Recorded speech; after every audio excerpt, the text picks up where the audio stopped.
Good morning, Alfguard, and we've got a race for you today in our 2024 Summer Tournament. We have in one corner Guy, who's a well-known veteran of these tournaments. In the other corner, we have Hoodie Two Shoes, who is actually up one match already in this best of three. So this is going to be a very critical run today. Hoodie Two Shoes could walk away with the victory today, or Guy could even it up, forcing a third match to break the tie. I am Sneaking the Lost here today with you, and coming to you with a tracker of Omega Strep and Archfield Monk doing the restreams in the back there. We are gonna be having a great match. Now, looking at these stats, the only thing I really see in particular that's annoying is gonna be 23 hit points. But with a strength of 18, that should be okay as long as they don't run anything too obnoxious. But they do get the outside spell right off the bat, which unfortunately does not net them a free key. That would be a return spell. And here we go. Racers are starting. Let's see if we can get this taken care of. So obviously we have our first three chests here in the throne room, and the first chest is going to be some gold. Second chest will be the token, one of the three key items they will need to access the final dungeon. And of course the third is always going to be the key.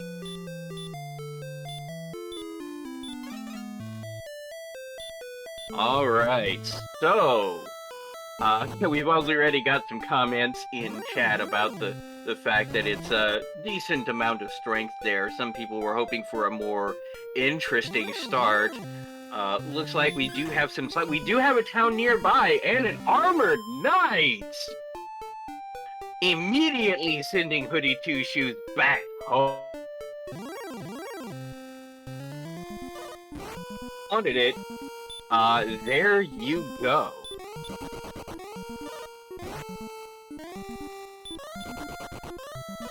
Meanwhile, Guy taking on this Drakema is not doing so well for himself either. Now, Hoodie Two Shoes actually hits the reset button on that. He wants that extra money. With 600 bucks in his back pocket, that is like hand axe money or small shield money, small shield copper sword money. So there's a lot of things you could do with 600 gold if he can make it to that shop in that town nearby that he saw. So I don't blame him for hitting the reset button on that. And it is the town of Rivildar, the place to buy keys. So we do have early key access as well. Now he's immediately going to get these keys in this little shop in the back here. But some might have tried to check and see what kind of equipment. Now that they've got access to keys pretty much anytime they want to nearby, getting them is much less mission critical in my opinion than, say, getting a good piece of early equipment. But we'll see how this works out. Now, Guy is continuing to struggle here, trying to get stuff taken care of. He does go ahead and use two of those keys to get the chest, and inside the chest is a fairy water, which, okay, not the worst. Early game, it can be used to be thrown for roughly the same damage as a hurt spell. The only thing resistant to it is, in fact, a metal slime, so that is a way to get out of level 1 jail. Oh, there is a small shield that he will still be able to pick up, and will also buy the clothes as just kind of a low value pickup. Unfortunately, no decent mid-tier weapons. There is that flame sword there, but a little bit out of his price range right now. Yeah, kind of a terrible shop, as some people in chat were saying.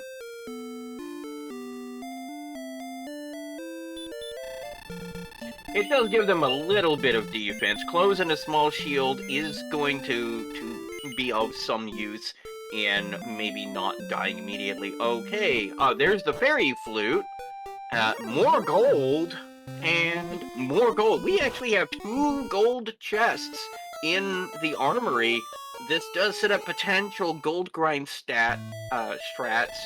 And given the amount of gold in there, there are even pseudo grind strats if we absolutely have to, although It really feels painful to do that. Ryguy, meanwhile, coming back from his trip to Remuldar, does go ahead and pick up the Death Necklace, the 2 gold, and the Fairy Water. Meanwhile, Hoodie Two Shoes, having stocked up on a couple of more keys in the back, is going to go ahead and check out the basement of the castle. And down here, we actually have Freebie Cave in the bottom of the thing. Gee, it feels oddly familiar. One goes ahead and uses the wings that were in the free chest to immediately leave town. And we're just gonna go ahead and do some wandering around. Now we just need some levels.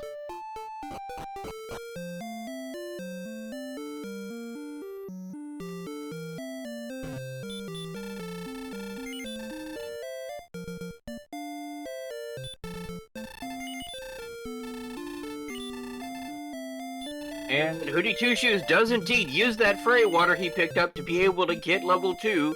Courage and Wit have served thee well. 10 power, 1 speed, 1 hit point, and the sleep spell.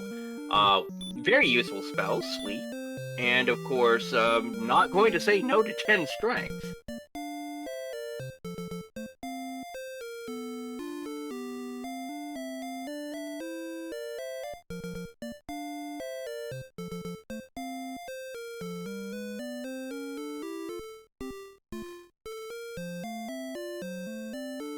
And immediately getting level 3, 15 power, 1 speed, 16 hit points, and some mana as well. That was a really good level for level 3. He's able to take on these low-tier enemies a little bit more reliably. And of course, you know what they say, when in doubt, grind it out.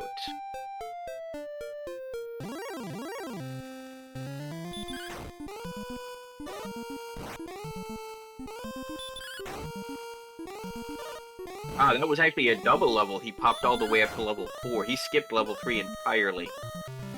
Yeah, these poltergeists are great for him. He's able to take them out in 2 or 3 hits. Decent experience points for the level that he's at. Right now, Hoodie Two Shoes does have a slight lead in experience, but of course, as we all know here, you know, this is still early days. It is still very much anyone's game. Comment in chat, poltergeists are the worst. Yes, well, for him, it's actually working out. Meanwhile, Ryguy goes ahead and hits level 4. So he is catching up rather fast. They're both grinding in the same area in this desert. It's got some decent low-mid tier enemies. Level 5, 11 power, 3 speed, 1 hit point, 1 magic point. Hey, you know what? These guys have definitely been lifting, and a crit takes out that poltergeist in 1 blow. Both of them are just absolutely on their grind set, doing their best here. Yeah, I mean, they could, theoretically, if they ran into a wolf, could use some sleep stress to take something like that down. That would be worth a lot more experience. Looks like Ryguy is going to use sleep stress on this magician for some reason. Hoodie Two Shoes goes and takes a death on purpose to be able to do a refresh, and goes right back to his grind set. This early game grind is looking pretty valuable for both runners here. So we'll see how this plays out and where they feel comfortable starting to do a bit more exploration out in the world. We have seen an Armored Knight, so there are some bigger enemies lurking somewhere in the vicinity. So we'll see how this plays out. Here's a Drakema, is going to go ahead and use some sleep strats for that. Ryguy, meanwhile, picking up some more keys. Gonna go ahead and check out the basement, find out that there's a suspiciously familiar freebie room in the back of Tantagel Castle, but it instead of having the Stones of Sunlight where it would have in the vanilla game, it just has some wings. comment in chat, imagine having a flame sword too. Now, yeah, well the problem is the only way to realistically get that is to do a pseudo grind where you're picking up both of the gold chests, picking up a key. Actually you'd need to pick up 2 keys, 1 key to get into the thing, 1 key to get in the other thing. It would be profitable, you could do it, but it would take so many iterations to be able to get that flame sword that you'd actually be kind of behind.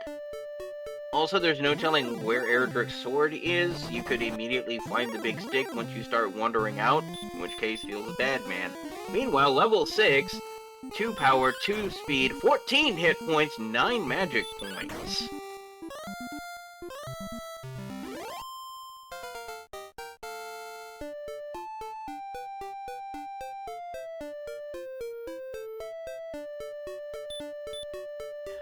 Running into this Druid Lord, which would be some experience points that he would desperately need if he can take it down. And he is able to take it down. That's 58 experience points right there, significantly more profitable than those poltergeists he had been pounding on previously. Now we've actually found a little gap around the swamp, so we're exploring to the northeast of the castle to see what we can find. A large plain, some beachfront property it looks like. A little bit of mountains, another bridge over troubled swamps.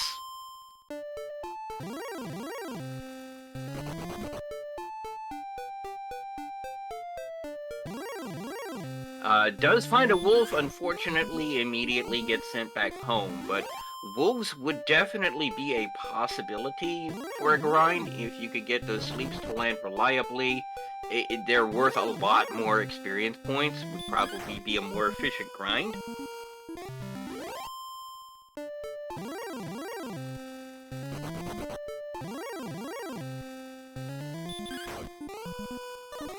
This Rogue Scorpion, no, we're just gonna do sleep and scoot strats. Because remember, if an enemy is asleep, it is a guaranteed success to run from them. One of those little things in there. Rogue Scorpion really has too much armor right now for them to really want to deal with. The Skeleton, on the other hand, could definitely be a very useful grind. It's gonna be a lot more experience than a Poltergeist anyway. Yeah, as mentioned in chat, Fairy Water would be amazing for these Rogue Scorpions. That would actually be a thing. Unfortunately, they have no way of buying them right now. There is no Fairy Water shop in Rimuldar or in Tantagel. Although I suppose you could burn keys to get the Fairy Water in the basement over and over again, but that feels awful. I wouldn't really be a fan of doing that.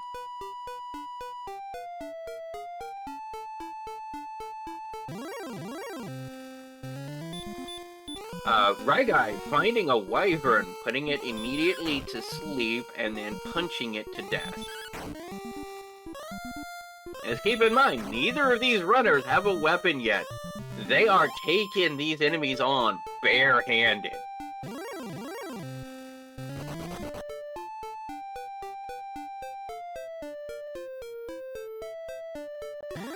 The commentary in chat about that pseudo grind that we were discussing earlier, and about what might make it more viable. If one of the chests was a key, then that would definitely make it much more viable, because then you wouldn't have to go into the back of Tantagel every so often to be able to pick up more keys. So that would probably make it much more viable. But even so, I mean, it's gonna take like, what, 5 or 6 runs at least?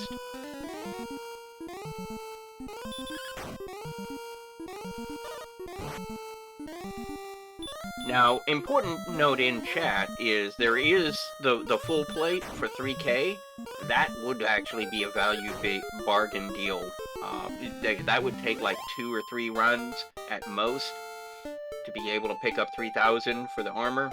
And that would be a lot of defense for them. That would probably be the best armor they would want to purchase, and would hold them over until they find Erdrick's armor. Which now would be a good time to point out that Erdrick's armor is guaranteed to not be in Charlock. There is a specific flag that we have started using as of this tournament that keeps the armor out of Charlock Castle. because trying to get to the bottom of Sherlock to try and find the armor, going through all of those barrier tiles at the top floor and through the entire dungeon feels really bad, man. So we're making it a little bit more consistent for the runners by making sure that the armor is not in Charlotte Castle itself. Also, Permanent Torch is the other flag that we're using this particular run, this particular tournament, just to make it more convenient for you, the viewers. Most of our runners can probably bonk their way through through a dungeon without needing to worry about light, but it looks kind of boring to see a guy on a blank screen and occasionally you hear bonk, bonk, bonk, and not that entertaining. So, you know, it's more for you viewers. This Wyvern grind Rye Guy is on is actually doing some work for him. They have made it to level 7 now. Rye Guy actually has the experience lead now by a slight margin. Runs into this wolf. The wolf is not feeling particularly tired, unfortunately, and has hurt more. Oof.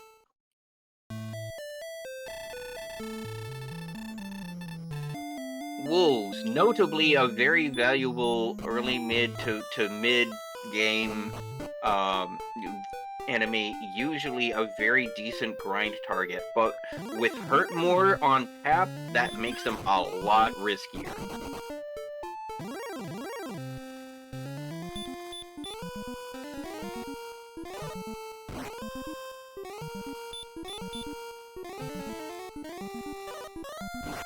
Yeah, 2 fails of sleep in a row on wolves is just incredibly unlucky. They are not noted for their sleep resistance, so that was just some incredibly bad luck.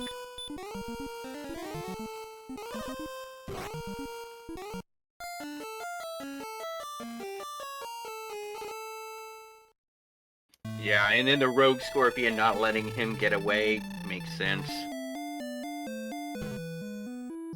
Unfortunately, their agility is only around 30, and while agility is only a number, we must remember, it does impact how likely you are to run from an enemy. For example, oh my. That's interesting. An armored knight with baby breath, which actually will hurt a lot less than its physical attack, especially once you get Erdrick's armor. This makes armored knights a potentially viable grind once they're trying to get to ghost stats. That's some information to keep in your back pocket.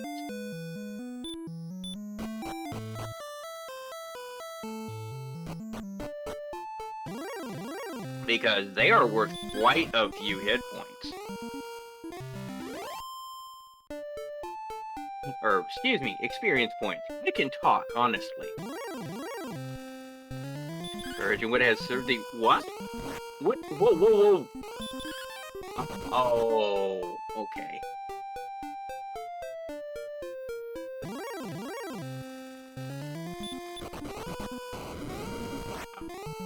That's a shame. But yeah, Armored Knights with Baby Breath definitely sounds pretty awesome target for a late game grind. Knights have the sleep spell though. And the deal too, Knights have the full Wombo combo! Give it up. So, Knights more dangerous than the Armored Knights or the Axe Knights.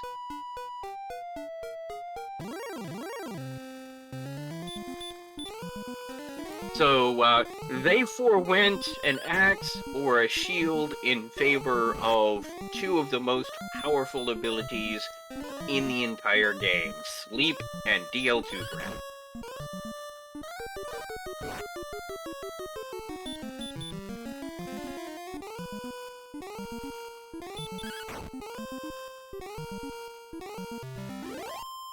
So, that's an enemy we're gonna kind of scratch off our list of enemies to try and grind on.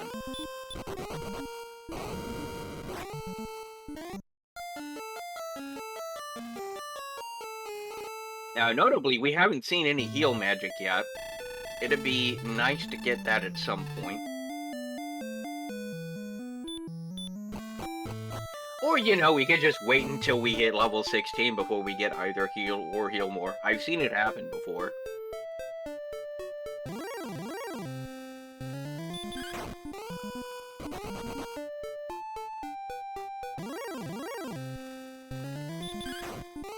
So, looks like our runners are trying to explore out a bit, trying to find a better grind spot. Their early game grind spot really is falling off fast. They're trying to find an area with better mid-tier enemies to be able to grind on successfully. You know, normally wolves would be a great target. They have hurt more. So they're kind of risky. He is going to go ahead and stop spell the wolf. That's going to be interesting and make them a lot more viable. The knights would normally be a viable target, but again, they have the wombo combo, so maybe not so much. Wyverns still seem pretty decent for targets, but they're just trying to find something they could do. And hey, here's yet another city on Hoodie Two Shoes' screen.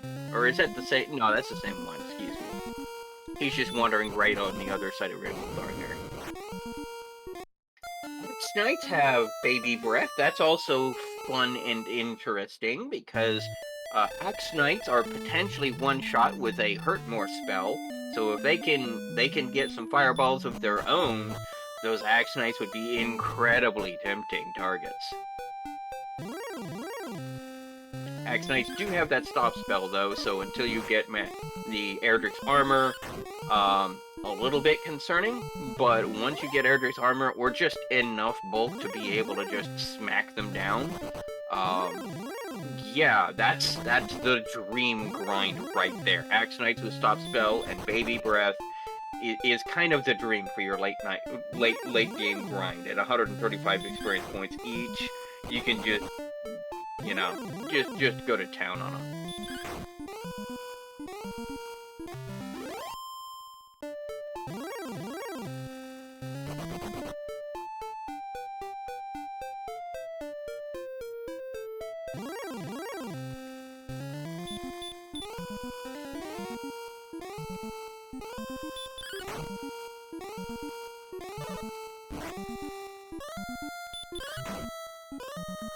We did see Hoodie go up to level 8. It was certainly a level 2272. I mean, at least they got hit points. They now have 72 hit points at level 8. That's not bad for that level.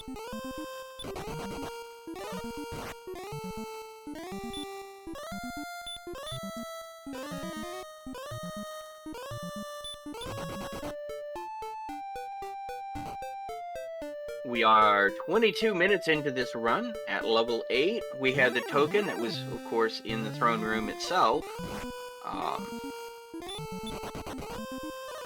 But other than that, we haven't really gotten a whole lot of progression yet. Oh, hello! We have our first sighting of the Fun Police, Red Dragons.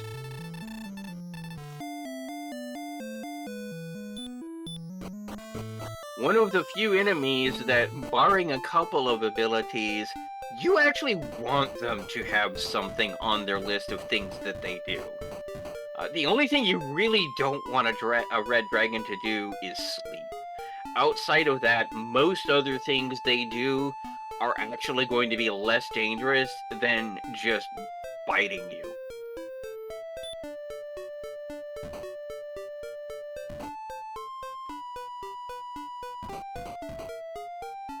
Oh, we have a new town on the other side of the swamp. It is the town of Garenham, which has 3 chests behind this door that we're immediately going to check on. And we have a dungeon in the back as well, that in the vanilla game would have been Garen's grave. Fortune smiles upon thee, thou hast found a cursed belt. And a magic key. So we got a key refund, okay, and a dragon scale. And immediately remembering to actually put it on. Good job. We also do have an equipment shop here and an item shop. And while it doesn't have any fairy water, it does have herbs. which could be incredibly useful to our runners. We also have 600 bucks, so this could definitely, if we've got a hand axe here, no. There's not a whole lot in that. Oh, 600 XP, only 50 bucks. Oh, you're right. However, we can go ahead and sell this cursed belt. Now we've got 230 bucks. We can at least buy up some herbs. Yeah, technically there is a cursed belt mini grind here because you have the key and the belt. You can do that grind.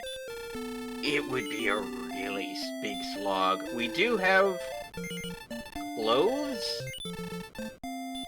A copper sword. Yeah, copper sword is going to be valuable for them. Yeah, copper and a large shield would be the other thing that you would want to get from there. Large shield is a great value pick at 800 gold. Gives you a decent amount of defense that stacks with the armor. Many times is the one. And so we have Swamp North. That's Drakema. Now, interestingly, do keep in mind, you've opened 3 chests. You die here, go back to the castle, you've enabled Gold Grind Glitch. You could pick yourself up a flame sword right here. Aw, he chooses not to do that. No, he's in full exploration mode. He wants to know what is there around here. We are on the southern border of Alfgard here.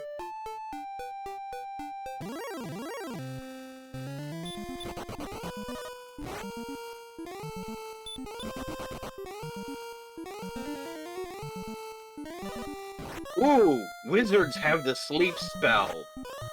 That is annoying, and wizards are a Charlock enemy, so,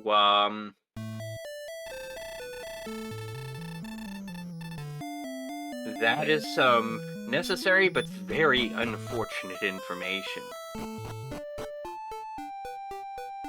Now, personally, I would be incredibly tempted to go to Garenham, go pick up the chests, do the gold grind, get the flame sword, get myself with a flame sword and a strength of 63. That's enough attack power to start really taking on some of the more powerful threats that this game has to offer. Next one, 12 power, 2 speed, 4 hit points, 11 magic points, and a spell. It is the Hurt spell. Not necessarily the most valuable one that they can get, given they already have 75 attack power.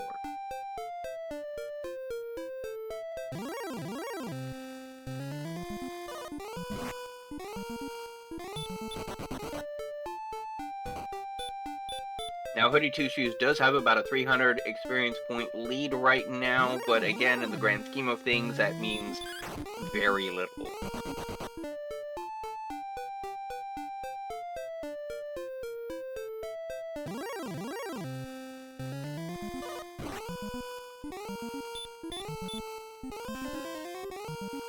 Yeah, Hoodie's looking for a grind zone. The other thing is, I would have actually checked the spike tile in Swamp Cave in front of the princess to see what was there. Because if that was an Axe Knight, I'm having fun.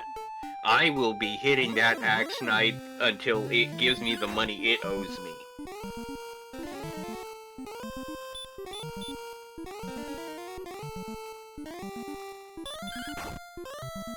Especially if you do the gold grind, you get the flame sword. You're taking out Axe Knights in what, 2 or 3 hits? You have no heals except the herbs, but you're right underneath Garenham, so you can go back and get herbs whenever you need to. It's not the best, but at 135 experience points up top, and they're only hitting you once, maybe twice? I mean, it's the best grind they're gonna have access to, especially with a flame sword. And, you know, you get another couple of levels, sooner or later you're gonna get a heal. At which point you might as well just stay there until you have ghost stats, and then go out exploring and try and find the other 2 key items plus the turn-in guys.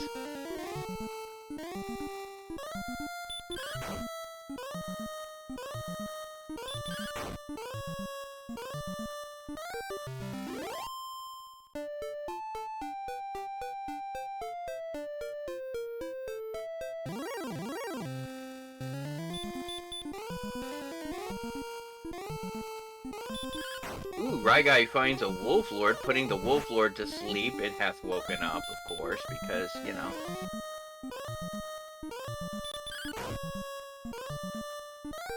Gonna go ahead and take out this Wolf Lord for 52 experience points. Hoodie Two Shoes taking out a Rogue Scorpion with the same one. Finds a Star Wyvern. This is actually an interesting place Ryguy has found here. Star Wyverns and Wolf Lords are traditionally some fairly decent enemies to grind on with the tools that they currently have available to them.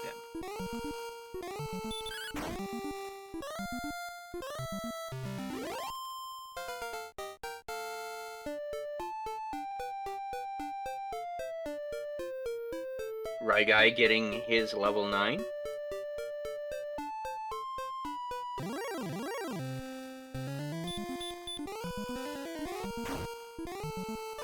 Is actually using the hurt spell on the werewolf that he runs into, which conveniently sends him back home with a full restore. It does cost him half his gold, but he gets a full refresh of hit points and mana points, so fair trade.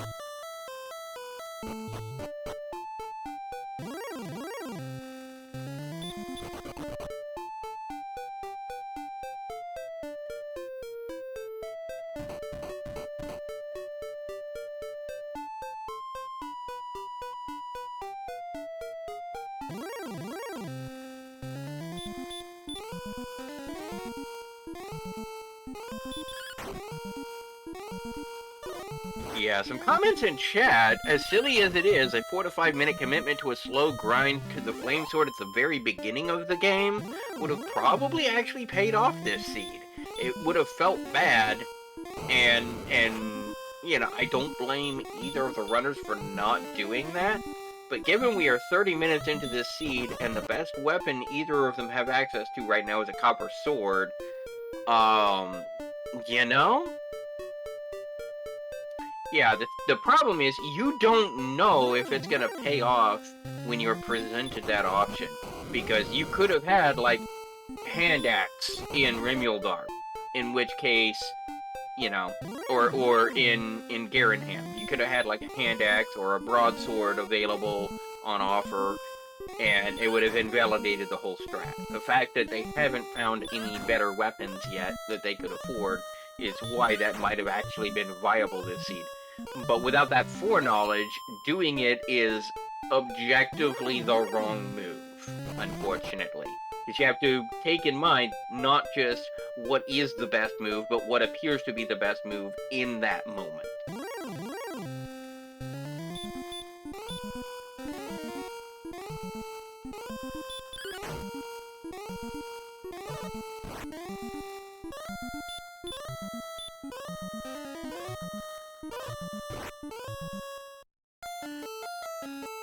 And of course, the other thing is, we're calmly sitting back here. I'm sitting here at the commentator's booth. Y'all are sitting here at the audience, nice and comfortable. We're not in the hot seat. When you're actually in the match, it is a whole different ball game. They're under a lot of stress because they don't know what their opponent is doing. There's always that thing in the back of your mind. I'm a half an hour into this seed. I'm only level 9.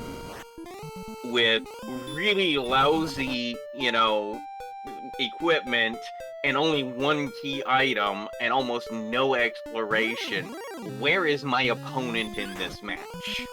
You know, so there's a whole other aspect to these matches that, you know, even if they make what we would consider to be an objectively bad move, they're under a lot of stress, dude. Cut them a break.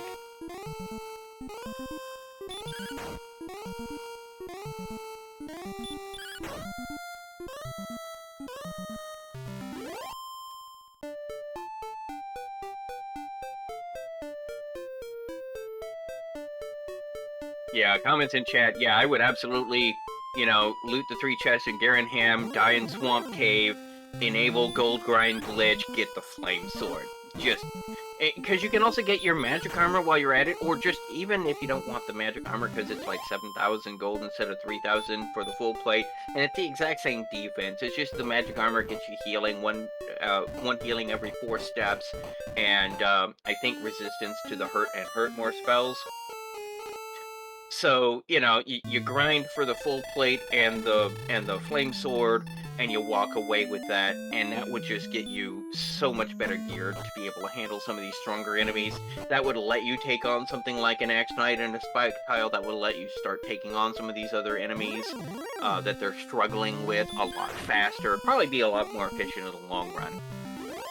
But again, you know, we're not sitting in the hot seat. When you're going, I need to do this, I need to do this, you can get really focused on one thing and just never come to the realization, hey, this is also a viable option.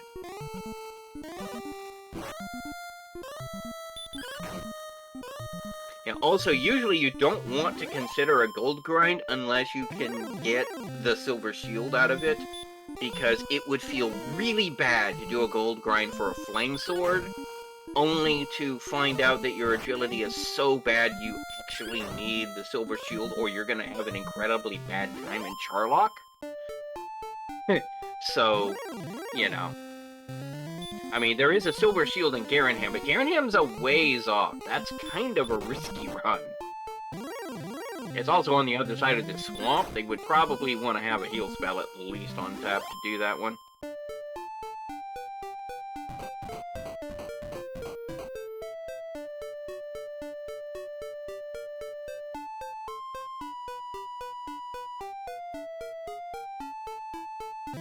Meanwhile, Ryguy has found the western corner of the map, the western edge. And there is a cave there. Are we okay, Ryguy? Meanwhile, level 10, 3, 5, 3, 22 magic points. Ah, here we go, Ryguy. He's back. He's got a droll magi that is being a little bit of a pain in the backside to him. Does manage to put it back to sleep and runs from it. And in this cave, yeah, that's grave. So we have 3 chests up top. Herb, and he's gonna use one of those herbs. Smart move, and a torch. So nothing too big on top of grave. He could try to dive this, but without a heal spell, hashtag feels bad, man.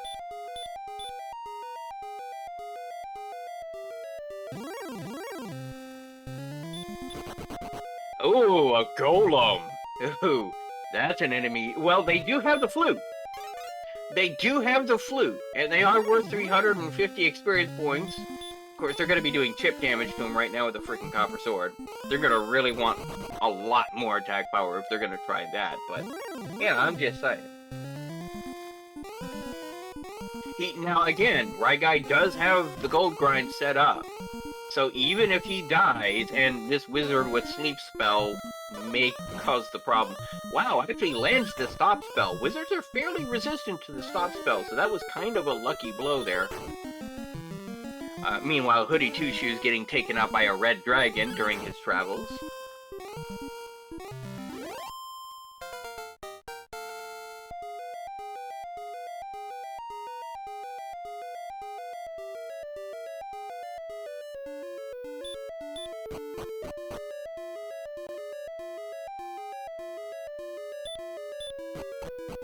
Yeah, the problem with trying to take on the golems is they're rocking clothes and a small shield.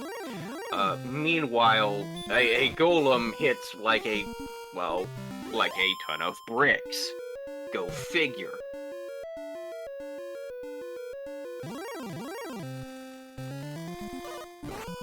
That small shield isn't going to do much when the fist the size of your entire body comes swinging in at you.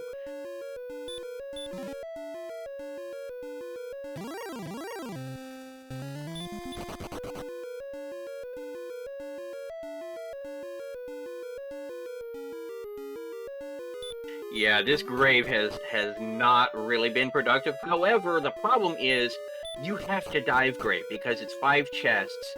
Any of them could have a key item. It could have the sword, it could have the armor, it could have, you know, the stones or the harp.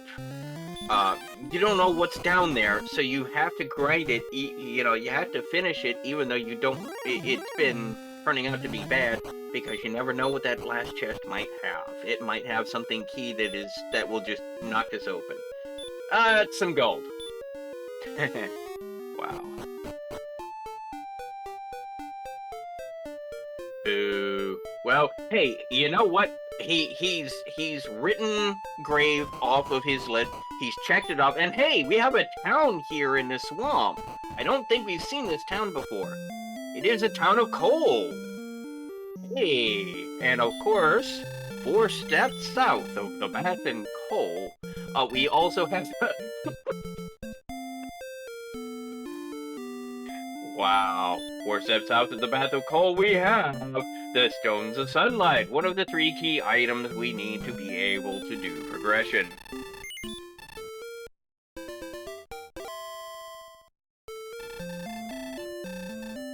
So that's going to be necessary. The shop didn't have a whole lot that was interesting. It had a flame sword, but, you know, there's one a lot closer to home if you want that, so... this particular seed has actually been really stingy with its mid-tier gear.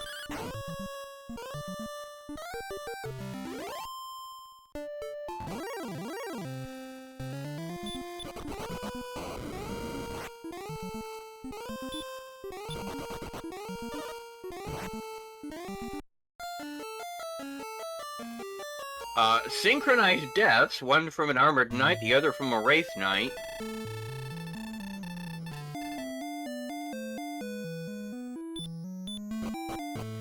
And of course, Raigai's icon is Healy from Dragon Quest IV, and Hoodie's is Tove, also from Dragon Quest IV. A very interesting game, Dragon Quest IV. It's the first of the second set of trilogies. Dragon Quest tends to run in trilogies, so 1, 2, and 3 are canonically related to one another. 4, 5, and 6 are canonically related to each other. 7, 8, and 9. 10 was an MMO that never really made it big over in America, and of course 11 was the most recent one that had come out. But Dragon Quest IV actually leaned more towards plot and specific characters with their own individual backstories, whereas Dragon Quest III, you know, you had a tavern, you had your hero that had some backstory, but everyone else was just random people you hired in a tavern.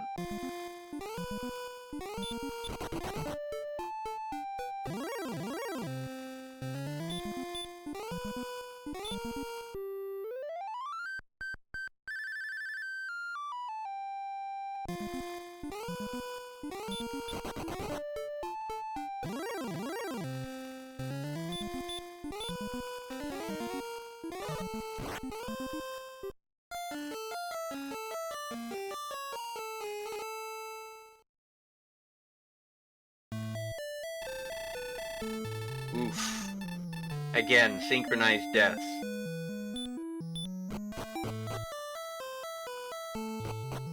They really are having some trouble here. I would really be going for that gold grind right now, personally, but that's just me. Then again, a lot of people may not have even considered that 3 chests is all you need to enable the gold grind glitch, and therefore, Garenham with a cave underneath it is a perfectly acceptable way to enable it. For those who don't know what we're talking about when we're saying the gold grind glitch, for those who may be new to the community, not really familiar with all of the bugs and glitches that are in this game, remember, this was a Nintendo Entertainment System game. The file size is measured in bytes. Not megs, not kilobytes, bytes. Every single byte of memory was valuable and important. And so they would track the number of chests that you open with a single bite. So if you open more than 8 chests, it doesn't really know what to do with it, and you can keep opening it up. And this counter resets when you hit the overworld. But if you open up 3 chests, and then you die without going to the overworld, the 3 chests in the throne room count as automatically being opened when you hit that screen. So that's 6, and then of course you have 4 chests in the treasury to be able to get that going.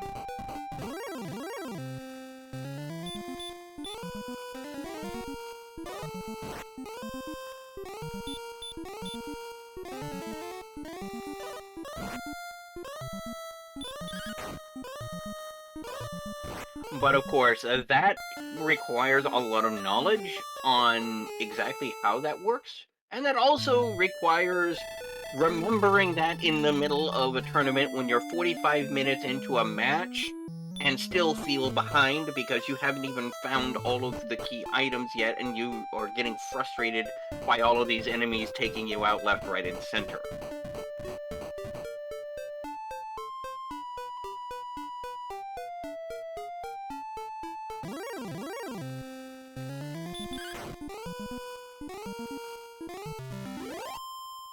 Now, the only time you can't really do that in Garenham is A, it is one of the turn-ins, so the staff turn-in, the jerk. B, it is Freebie Cave, or C, it's Tablet Cave, which has no enemies in it. And as was recently pointed out in chat, you can't even summon an enemy with the Silver Harp in Tablet Cave.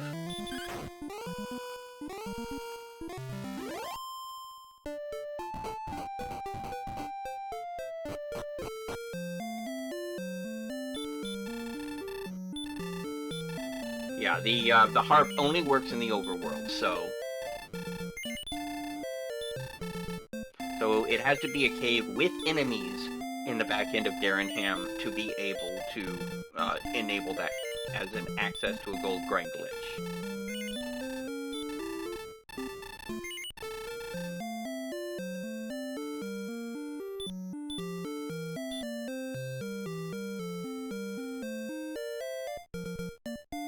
Okay, Ryguy is in Garenham. We are saving here. What are we doing? We are at level 10. Still no heal spell. Okay, he's just taking off. Okay, now there is a cave on the other side of this river. 2 caves on the other side of this river. And here's another cave at the end of this river. At the mouth of the river? No, mouth is where it ends out into the ocean. At the head of the river. There we go.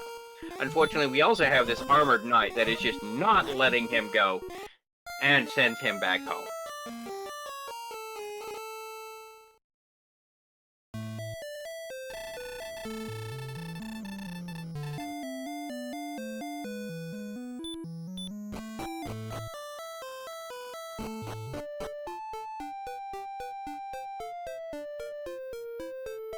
Ryguy immediately heading back out. He has now seen 3 caves. There's still Mountain Cave outstanding, which has 5 chests that are a lot of potential checks for the stuff that he's looking for. He's looking for Harp. He's looking for Erdrick's gear. He's, you know, looking for stuff like that. There's still, I mean, we've got 1 check. We still have yet to find the Great Mall of Cantlin, which is going to be needed if there's an overworld search spot. We still need to find, of course, the town of Hawksness. So there's still a lot to find here in this seed.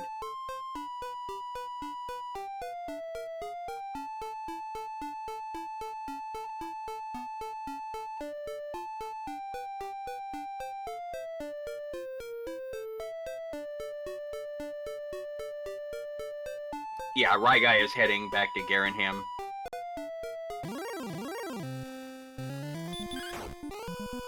Meanwhile, Hoodie Two Shoes is going back to grinding here outside of Rimuldar. I'm not sure that that's really the best option available. Those are not really powerful enemies there.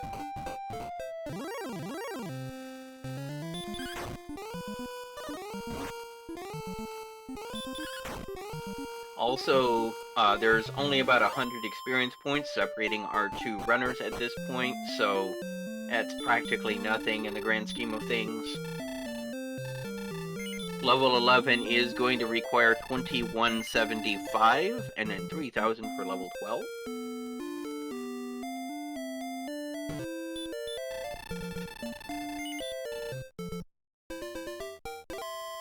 And at level 11 we get Repel. It has its uses, don't get me wrong, but a heal spell would have probably been more valuable for our runners right about now.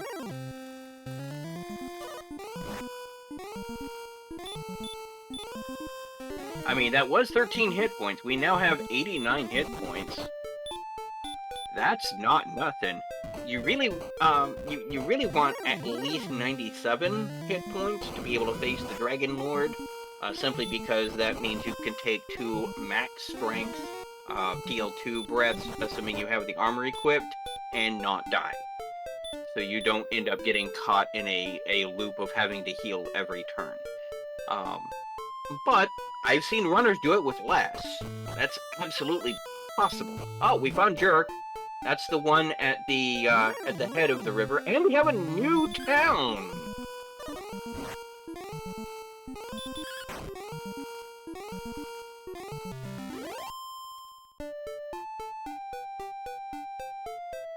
Two new towns! One of them is the Great Mall of Kentland! We should actually be able to buy, well, not with 300 bucks, but we do have some things for purchase here. We also potentially have coordinates, although surviving to get to the coordinates is probably not possible yet.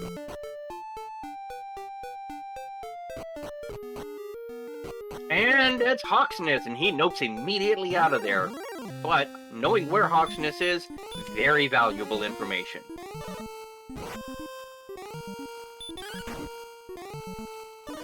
Right now, what he wants is money. He wants money. He wants at least, I mean, there should be somewhere in Cantlin, there should be at least a hand axe, if not a broadsword, available. And that's absolutely what he's wanting right now.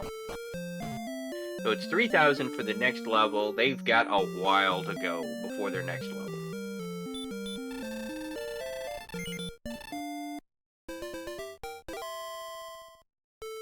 Now, as pointed out in chat, you can get to the coordinates guy with herbs. Which appears to be exactly what Ryguy is about to do. Yeah, the broadsword was in the first shop. That's 1,500. That's what he's looking at right now. He's mono-focused on that broadsword.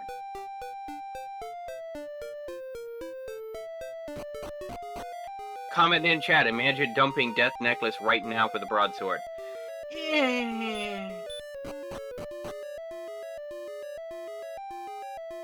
And here we have Tablet Cave, which is at least one check.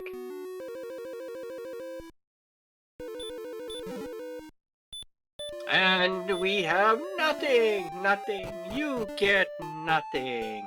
It was probably an herb. Oof, Hoodie Two Shoes runs into one of those knights and gets wombo comboed.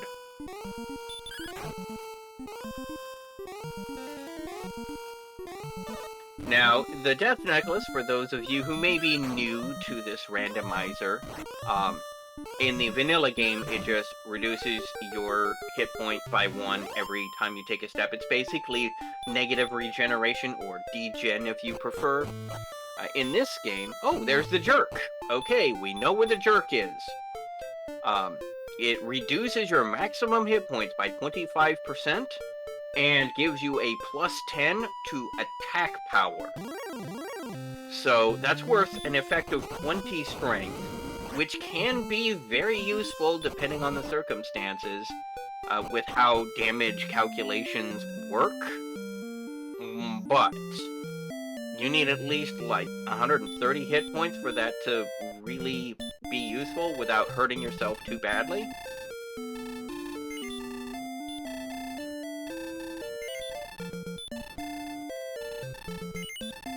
Now, point of order, they can still use Garenham to do a gold grind to be able to get, you know, everything they wanted to get a gold grind glitch. Or you can even just do the slow grind to be able to get it for, you know, for a flame sword. And it looks like we're going to be getting coordinates here. The coordinates are 14 south, 7 west. Even I could count those, and they don't call me Sneaky the Lost for nothing.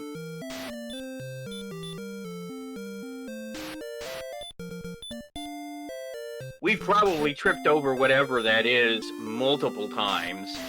That's okay.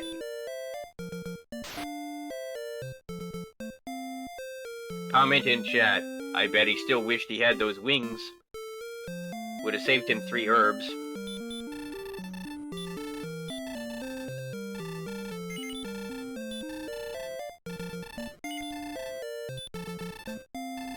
Yeah, that's right by Rimildar, so yeah, they probably walked over it a dozen times in their grind over there.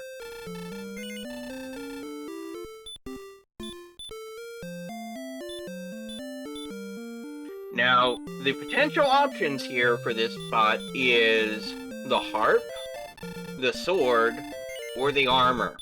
It's got to be one of those 3. Because the stones, the token, the flute, and the necklace have already been found.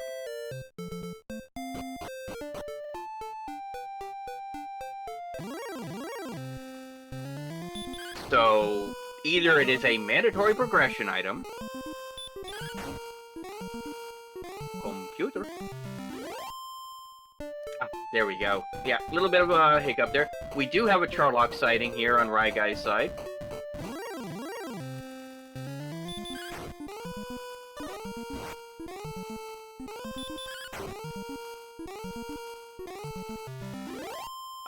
Looks like we're getting a little bit of lag.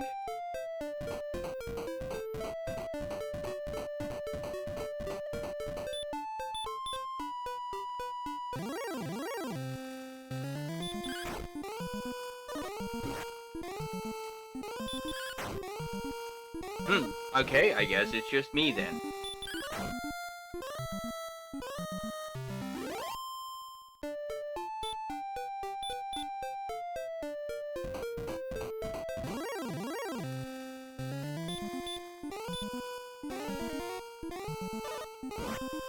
Raigai immediately stops spells this wizard that has a sleep spell. Oh, sleep and herb. Okay. Annoying, but not, like, super dangerous. It's not like they have a full combo. But those sleeps are very annoying. And at 120 experience points is actually not a bad grind option, to be honest with you. We have... I believe that's Cantlin? And we have one of these knights with the full wombo combo here. I don't think Raigai knows about it because he just went and took the guy down.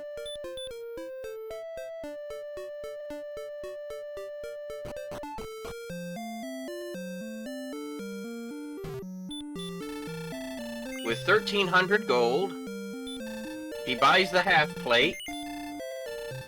That is a good value pick.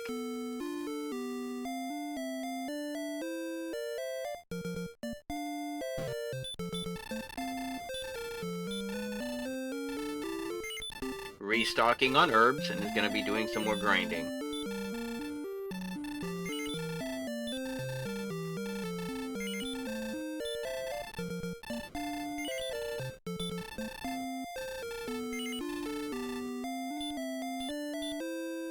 Comment about in chat about there being magic armor available and a gold grind. That assumes you're gonna gold, but if you're gonna gold grind, you're gonna gold grind for the flame sword and the silver shield, not the magic armor. Especially not when you have coordinates that could be Erdrick's armor and save yourself the 7,000.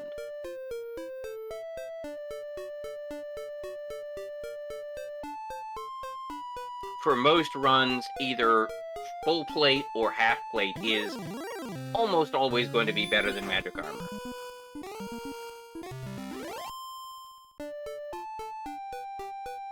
I mean, full plate has the same defense as magic armor for less than half the price. Unless you really care about magic armor's specific traits, there's little point in me buying it.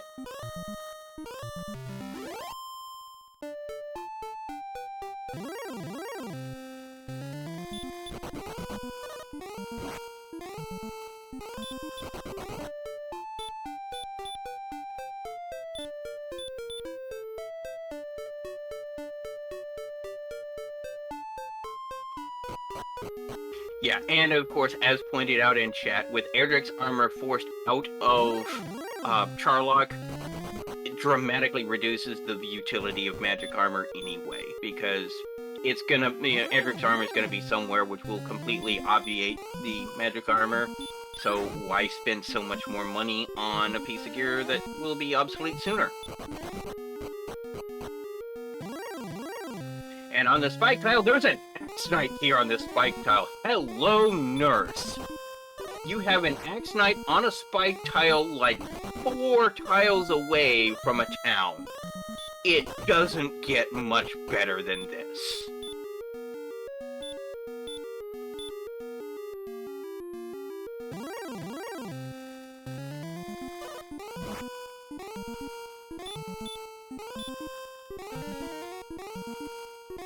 And the Axe Knight spell hath been blocked, which means his stop spell has been blocked.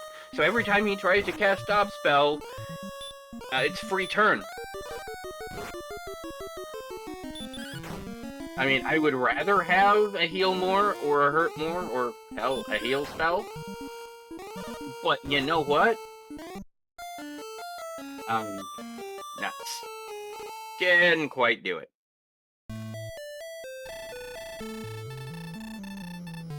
But no, that Axe Knight, that is the late game grind. That is the late game grind everybody prays and dreams for.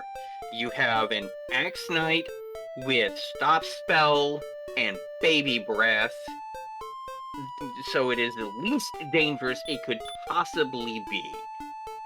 Oh, Erdrick's sword. Here we go, folks. We're going now. We got the big stick. So, is that flame sword grind? I mean, we're an hour into the match. It would have come in a lot of handy now. Or it would come in real handy before, but now that we've got the big stick, yeah. Was it the armor? Oh, okay, I read it wrong. That was the armor. An even better pickup, to be fair. So, that's the best armor in the game. You now have healing 1 hit point every step you take, immunity to stop spells, which means you no longer have to spend a stop spell to keep him from casting it on you, which makes those guys much, much less dangerous. The most armor of any armor in the game. He has literally doubled his defense value in that one pickup.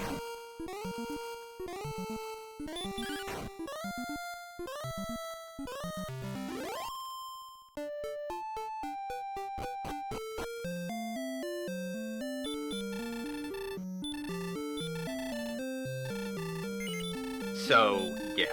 And also, because we are about an hour into this match, a brief pause for station identification. You are watching the 2024 Summer Dragon Warrior Randomizer Tournament. I am Shinigi the Lost. With me in, well, I'm actually by myself in the commentator's booth today.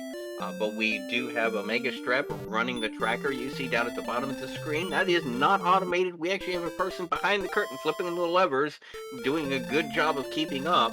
And of course, Archfield Monk is going to be doing the restreams. If you like what you see here, you can always join us and have your own fun with this at our website at dwrandomizer.com. You can find the randomizer there. You don't actually need to download the app if you don't want to. You just take the ROM, which you must obtain yourself, or we are legally not permitted to tell you how to get that. But assuming you find the ROM, however you do so, you can just plug it into the website and be able to get a randomized seed out of it. there's also a link there for our Discord. And so we are definitely an open, welcoming community. We always love to see new people join the community, and who knows, we might see you in the next one.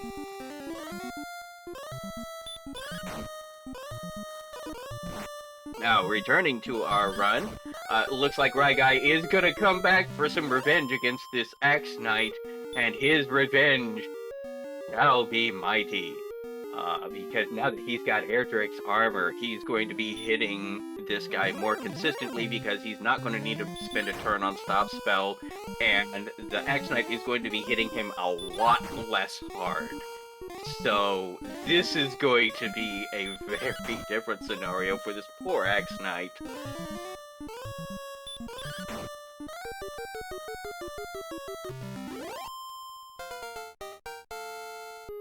Courage and wit has served thee well. 656 or 0656 and return. And there's the Erdrick sword. He now has the best weapon in the entire game, as well as the best armor in the game. We still don't have the harp right now.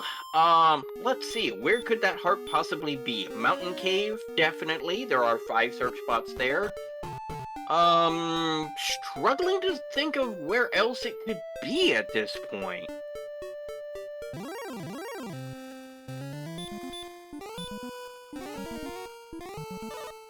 Yeah, that's about the only place it could really be now. Because we've delved Grave, we found Garenham, we found, Rimildar. So, yeah, Mountain is pretty much it. With Erdrick's sword, I would absolutely be grinding the heck out of that Demon Knight right now. Although he knows where Mountain Cave is, it's just north of here. It's gotta be just north of here. We have seen Tablet already.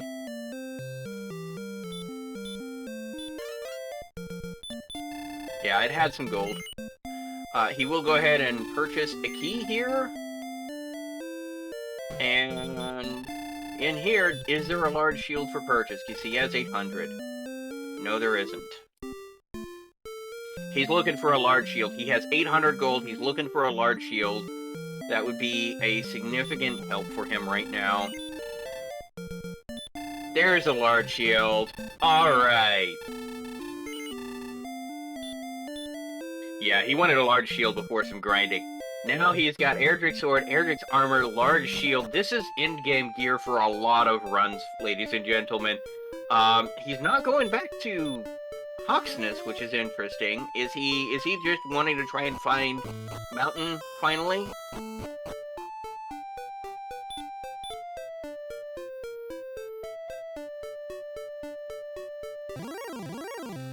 Yeah, point in chat that is made. I'd wait on Axe Knight grind until Heal More.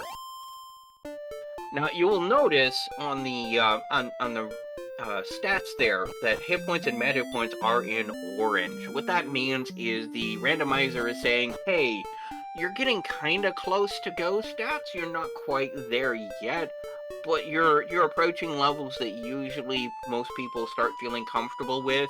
If you want, if you've got other stats that are maybe better than average to make up for it, it's theoretically possible. Green stats are just, you're good to go on this stat. And of course, he is coming back to this Axe Knight, and he is going to beat this Axe Knight like it owes him money. Actually, it owes him experience, but that's beside the point. Hoodie Two Shoes is in the bottom of Grave. He just found that torch in chest number 4. He's gonna head to chest number 5 and be very disappointed. And oh no, excuse me, that was chest number 3 that had the torch. There's another one on chest 4, I believe. So he's gonna be very disappointed at what's down here. However, he still has to dive it because he doesn't know what's down there. He has to make sure that there's not something important down here.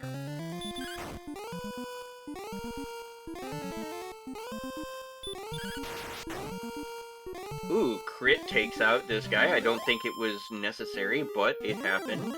And yeah, we're just grinding on this Axe Knight. Ryguy is going to start getting a ton of an experience point lead here, because every time he kills this Axe Knight, it's another 135 experience points in the bank. He's gonna start shooting up in levels compared to his opponent here.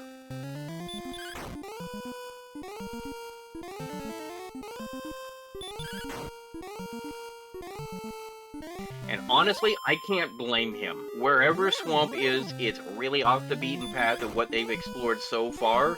And so, you're offered the perfect Axe Knight grind. What more could you possibly want out of a grind? There's chest 4 and the torch there. So, you know, when you're offered this on a silver platter, you take it. And you get to your good stats, and then you figure out where this heart is, because you know where both trade-in caves are, and then you can go take on the Dragon Lord in one fell swoop.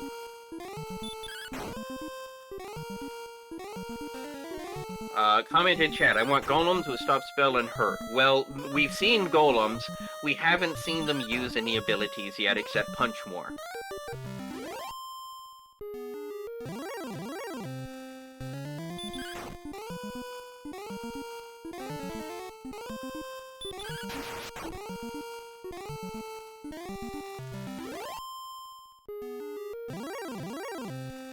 Comment in chat, how long does he grind here for? That's a good question. I would be grinding here at least for a couple of levels. At least maybe, I mean, it really depends. Probably till he gets heal more, or ghost stats, or both. Oh, he did get heal more at level 13. Also, that's a lot of stats in orange. 126 attack power is still not great for the Dragon Lord, which is why it's still in orange. It's okay, I guess.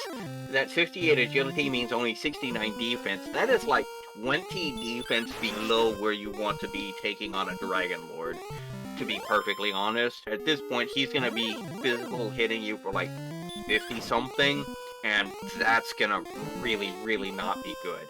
But at the very least, if I were Ryguy, I would be nailing this Axe Knight until I probably run out of mana.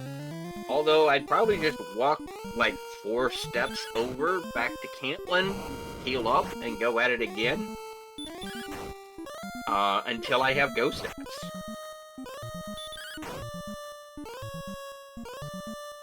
But then again, there's a reason I'm in the commentator's booth instead of out in the field.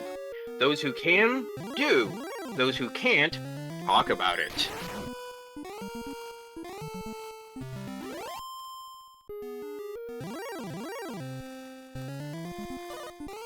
Hoodie has set up a gold grind. Kind of unfortunate, because we know where the sword and the armor is in the audience. We know that this is probably going to be time mostly wasted, because once he finds Cantlin and finds the coordinates and gets the armor, this is probably going to feel really bad.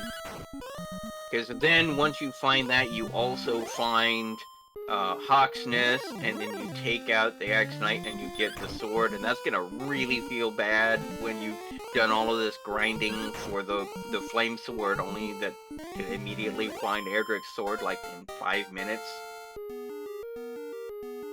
Courage and Wit serve thee well. Power 2, response speed 1, hit points 8, magic points by 7. That is level 14.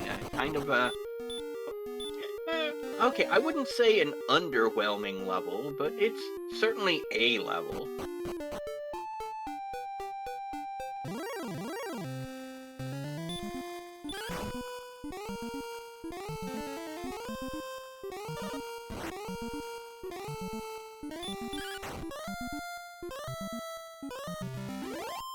Looks like Hoodie is gonna go for that silver shield, though, so that may actually make a difference, because looking at their agility levels, if we don't get a boomerang on agility levels and get like 30 agility points at some point, the defense points of 69 is not nice.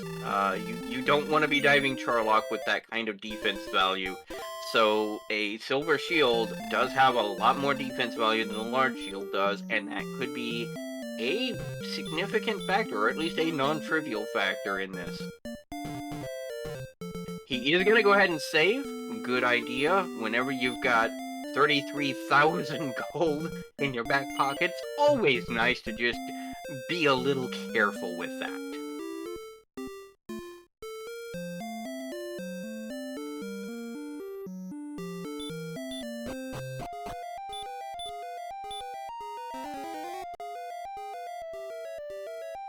So here he is in Remildar. He'll go ahead and buy the flame sword here.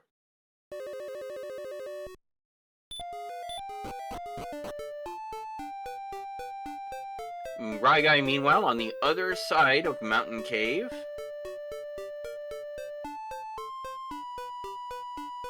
Yeah, he bought flame sword and magic armor here.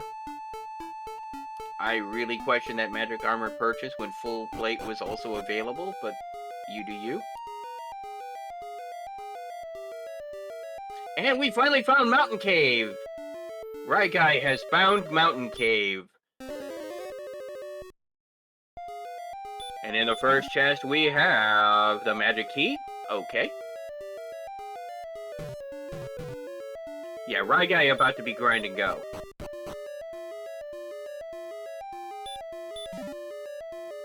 Second chest is an herb.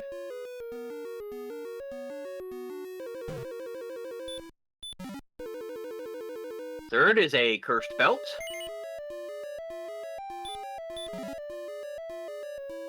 There's the silver harp. And it almost doesn't matter what's in the fifth one, although I wouldn't turn up a fighter's rank for an extra 2 attack power.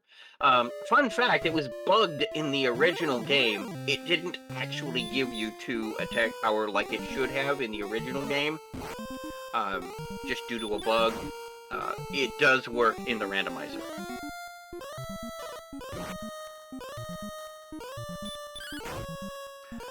This wizard is getting a lot less dangerous now that you're sporting some significant armor. Golem draws near. We're actually gonna try it, okay. Excellent move! There's a crit and it still didn't go down.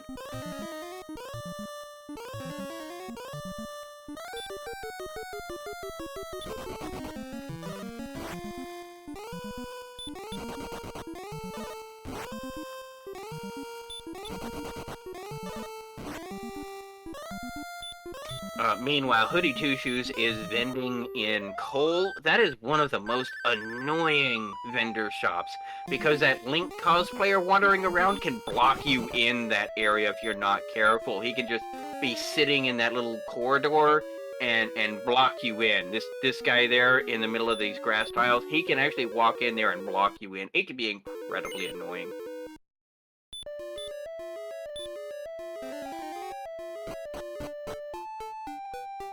So, Ryguy now has all of the pieces he needs. He's immediately heading to the Staff Turn-In Cave to be able to get the Staff of Rain.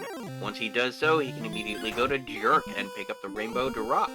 At that point, he will have completed his laundry list, his honeydew list, if you will, of things he needs to accomplish to be able to enter the final dungeon of the game, and he is in grind and go mode. Comment in chat. I can only imagine the colorful words he's saying about that golem right now. Yeah, there are probably words. There are probably words that we're not going to be using on this stream, but there are definitely words. So now we're checking the spike tile here just to see what it is. It is a blue dragon. Blocked, but the blue dragon only has hurt. Hello. A blue dragon with a hurt spell.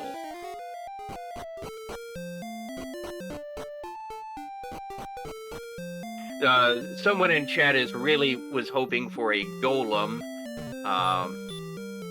Just because in this randomizer, the golems are worth 350 experience points. In the vanilla game, they were only worth 6 experience points, because they weren't intended to be a grind target. There was only one golem in the entire game. It sat in front of Cantlin, and basically made the flute the key to get into Cantlin. But we have gone ahead and given them a respectable amount of experience points. Also, those of you who may be familiar with the Nintendo are like, well, how is it 350 when you only have 1 byte of data for the values? And, you know, you'd be right. In the vanilla game, the maximum you could have had would have been 255. But we've done a little bit of tweaking here on the randomizer, so we can pump that up just a little bit more.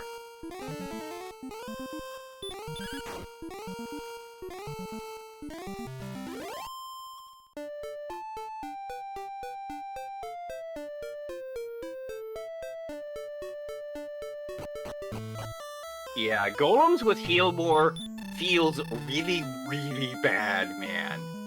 That's one of the worst abilities for a golem to have. The other would be sleep. And honestly, a golem doesn't need DL2 breath or hurt more. A golem has punch more. So a golem with like 50 or even 75% sleep is one of the most dangerous enemies you can ever possibly roll into these days. However, a golem with heal more is far more aggravating because you're not going to kill it because it's 25% heal range at the bottom is large enough that unless you either one-shot it or it's asleep, it's going to have that range to be able to heal up with a heal more and just be incredibly annoying about it. So I would definitely foresee most runners in that position, or at least I would, just whenever I see a golem, just sleep and scoot. Use the fairy flute, put it to sleep, and run. It's not worth your time and effort to deal with a golem with heal more.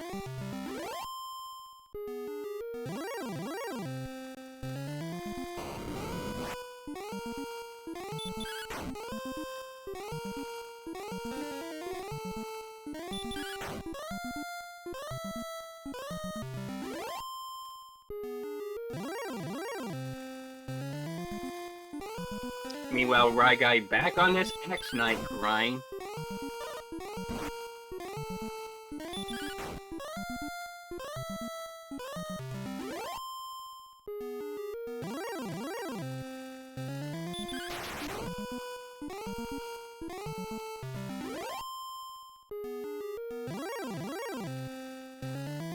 We finally, heal and heal more on the same level at level 14. Let's give it up for this seed, ladies and gentlemen.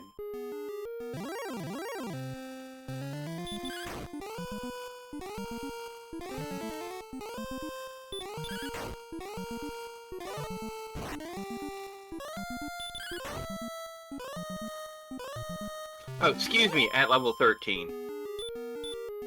Yeah. So Ryguy right now is just looking for endgame stats. That's all he's looking for right now. Hoodie is still trying to find the harp, is still trying to find Cantlin, is still trying to find Poxness. Yeah, he did not explore this area up to the northeast after the one time he tried, and it has punished him severely. Ryguy is currently in a commanding, but not necessarily decisive lead. I would say that it is his game to lose at this point, but anything can still happen. Harlock is frequently the final boss. We know at least the golems have heal more, which make them annoying as all get out. The lizards have sleep, that again make them annoying as all get out. We know the armored knights have been nerfed, but we don't know what the red dragons can do other than bite more. If they can do anything else, that would be bad enough. So, you know, this could be a fairly annoying Charlock dive. So, you know, you fail a couple of dives, and you can give up a pretty substantial lead. But level 15, ladies and gentlemen, 93 strength, 75 agility, 123 hit points, 79 magic points. That is 1 point shy of 10 heal mores. And that's probably what he wants, is 10 heal mores.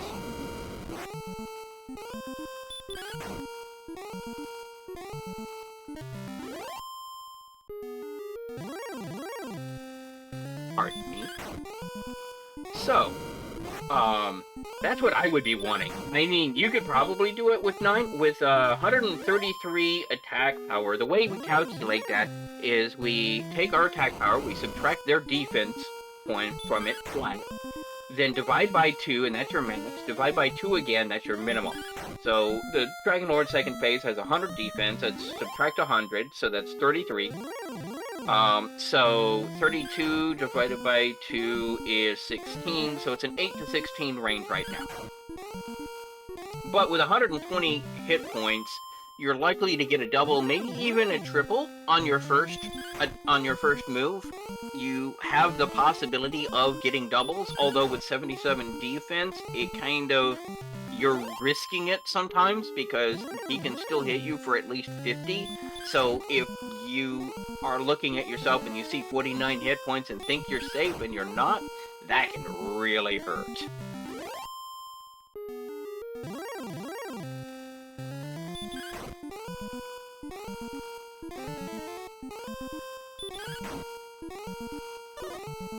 And only having 9 heal mores with an 8 to 16 range, that's kinda dicey.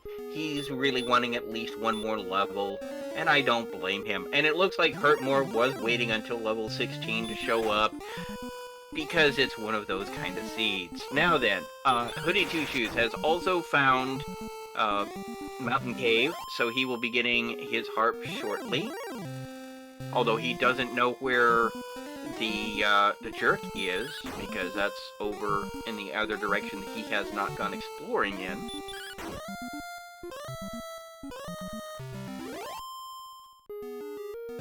Oh yes, and the all-important Radiant spell. Thank you for reminding me, chat.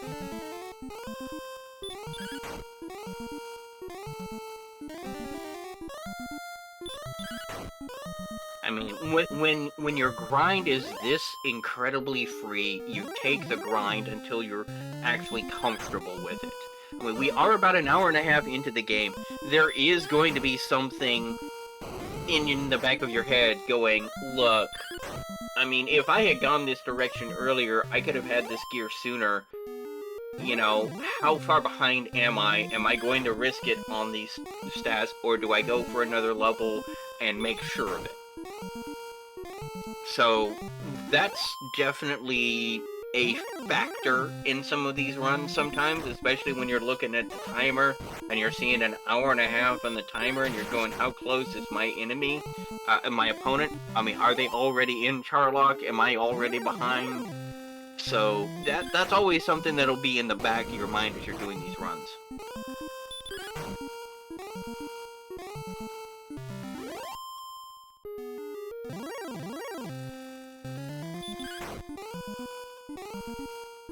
But yeah, this is definitely Raigai's race to lose at this point. He is much further ahead in terms of experience. In fact, Courage and Wit has served thee well, promoted to the next level, 4 power, 10 speed, 1 hit point, no magic! No magic point! On the level that he gets hurt more, he gets no MP. I mean, yeah, you still go, but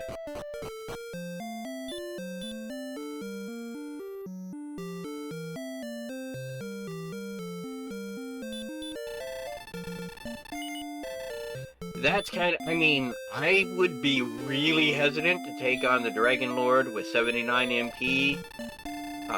Although at least he's got 82 defense, so he's got better defense. At least he's not going to get 50'd by a physical attack, I don't think, with 82 defense. So there is that. He's going to go for it. Let's see if we can make this work. It is definitely possible. It is definitely possible. However, keep in mind, the Dragon Lord can still physical for 49 max. So, going to take a double on 49 is risky.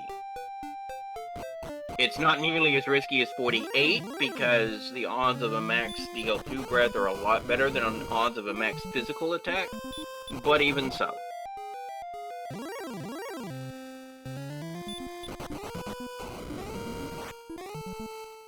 Yeah, AKs with the baby breath, not nearly as big a threat as they could otherwise be.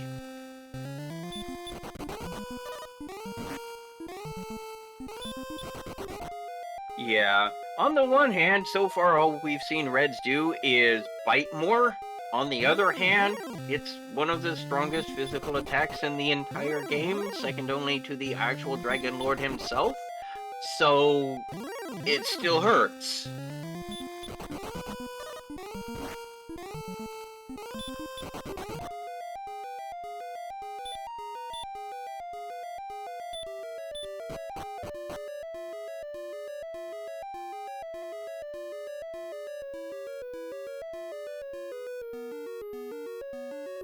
And we have taken our first steps into the bottom of Charlock Castle. What mysteries, what dangers shall we encounter in these depths?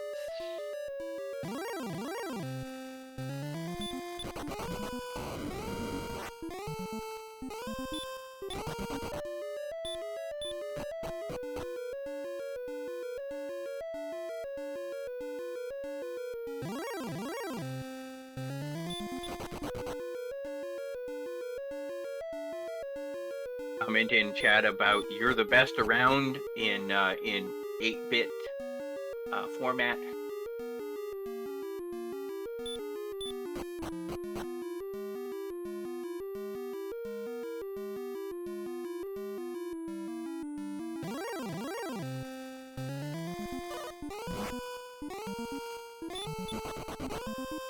Another one that might be appropriate here would be Eye of the Tiger.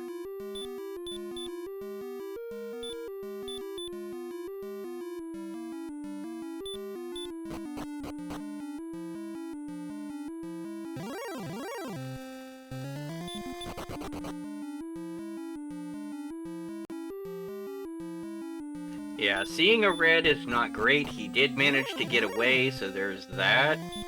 Here's a green dragon.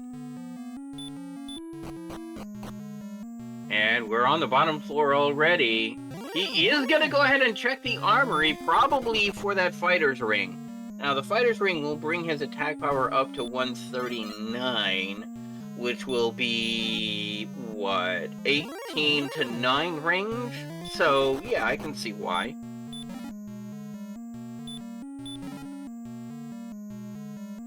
Refunded the magic key, at least.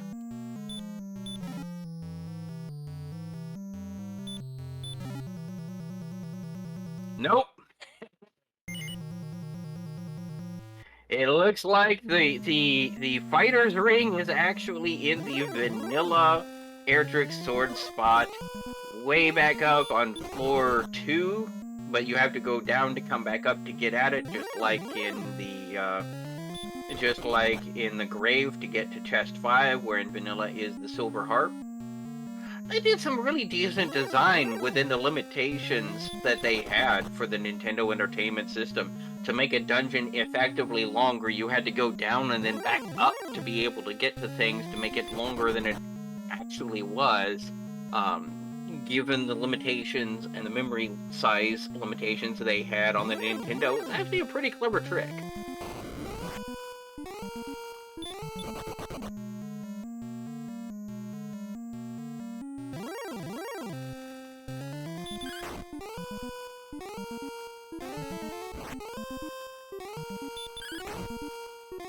Now, as pointed out in chat, if he had had the silver shield instead of the large shield, he would be repelling green dragons and star wyverns. But we have made it here with full mana in front of the Dragon Lord himself. And thou art a fool. Now, ideally, we want to be able to get through him as soon as possible. Stop spell is what we want to see. A physical attack we'll accept. Is he going to try and herb up? No, he's not. He's just going to go ahead and take the physical attack and come into phase 2 on 108 hit points. There is at least a double, possibly a triple, except it's a back attack. However, it's only a physical for 27. He could still pull a double through here. 44 hit points. Not really. No. But that's okay. Poor start to this fight, but we're still gonna go ahead and take this guy on.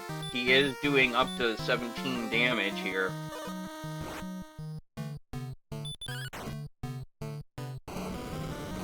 But Wait, 38 is 19 for the max hit. Okay, so, yeah, 19, yeah.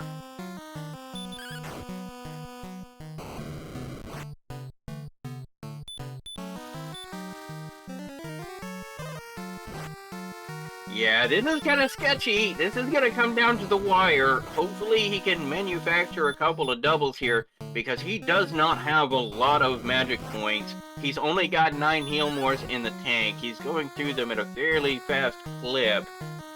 This is getting sketchy.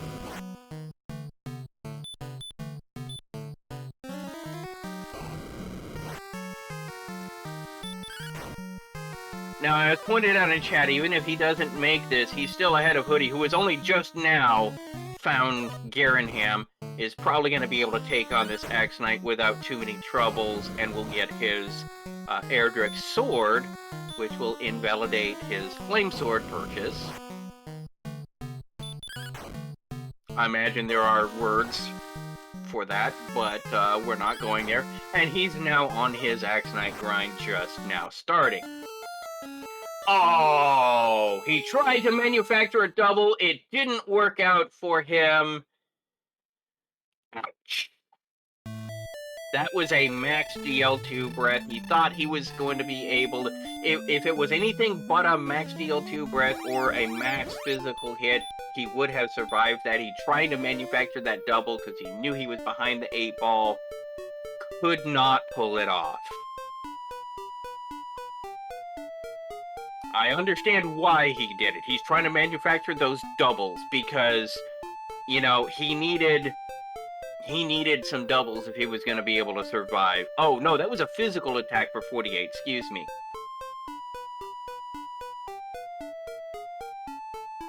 Comment in chat. Do you dive for the ring now, knowing it's on the vanilla Erdrick Sword spot, or what is referred to in the community as the judge's table? Personally, I wouldn't. It's only 2 attack power, and that's way out of your way. This is a race, after all.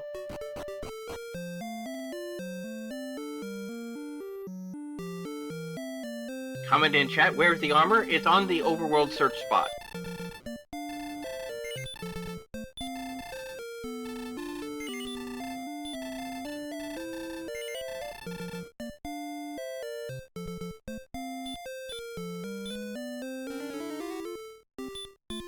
Guy recovering from his failed attack. He's probably going to go ahead and go after this Axe Knight again, since he's over in Cantlin. Get another level, get level 17. No, he's just going to go for it again. Okay. By the way, chat, level 17 is at 12,000 experience points. Just to let you know.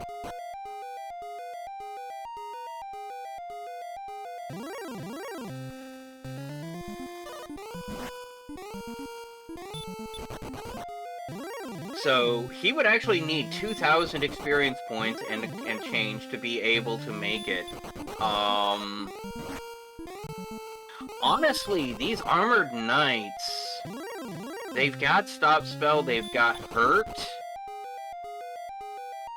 I would almost be tempted to just take them as I go, just to see if I can manufacture that extra level. Although it won't do him any good, because even if he gets the magic point he needs, he's not going to be able to take advantage of it.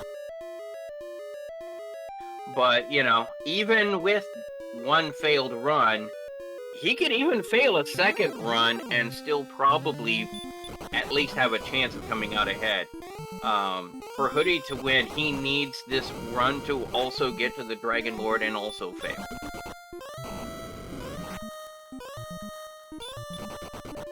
Oh, excuse me, Baby Breath. It's roughly the same damage. It's not a threatening attack.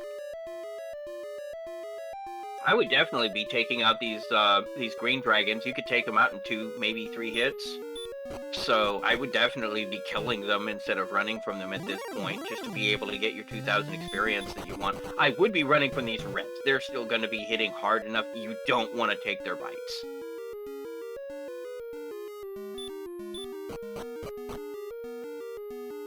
I mean, it's only 2,000 experience points at 100 to 150 each, depending on what enemy you're taking on. I mean, it wouldn't take that many kills to be able to get your level.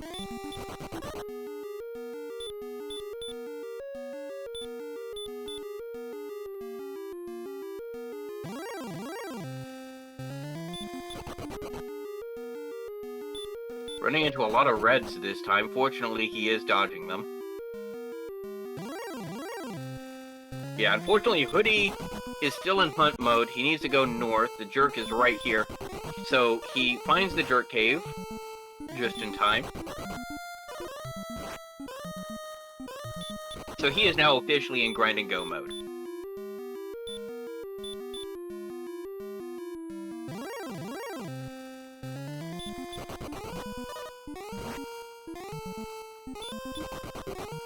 Well, he does need the armor, but armor is on coordinates. He's got the coordinates. It's over by Rimildar. It's not that far out of his way. He did not rescue the princess. No, he did not.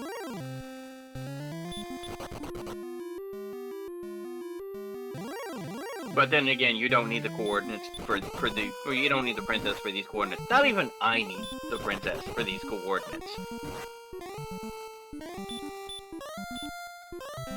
I'm kind of surprised he hasn't picked up the coordinates yet. I'm kind of surprised he hasn't picked up the armor yet. He knows what it has to be.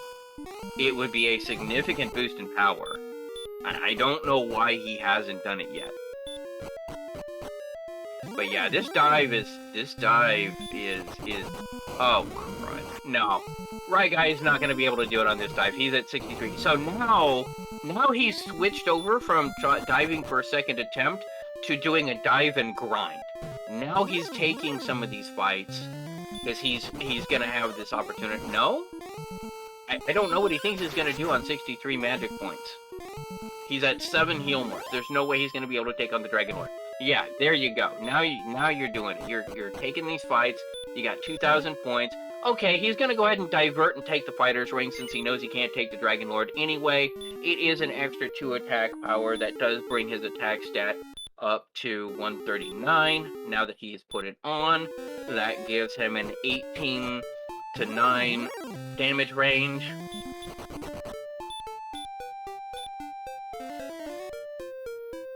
Still 12 swings, roughly, but more comfortable 12 swings.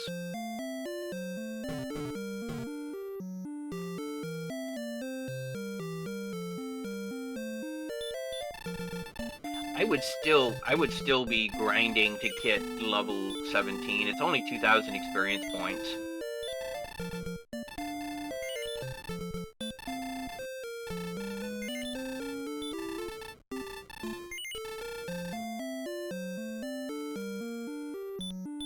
Comment in chat only, he says. At 135 experience points each, that's not a lot of experience points. Yeah, right guy, probably wondering why he hasn't lost yet. Yeah, he's probably feeling really, really heavily pressured. He's failed one run already. He's failed a second run. He knows he's got to be feeling behind the curve. So he's gonna press on and try and make this run work.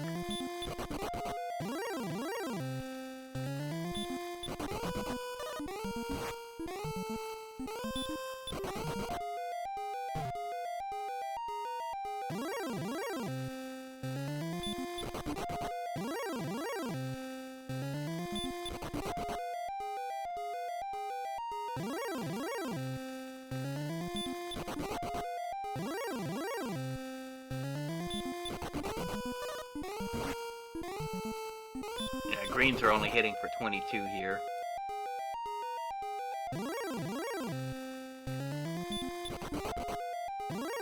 Yeah, Hoodie is catching up a little bit. It does now have the Erdrick's armor.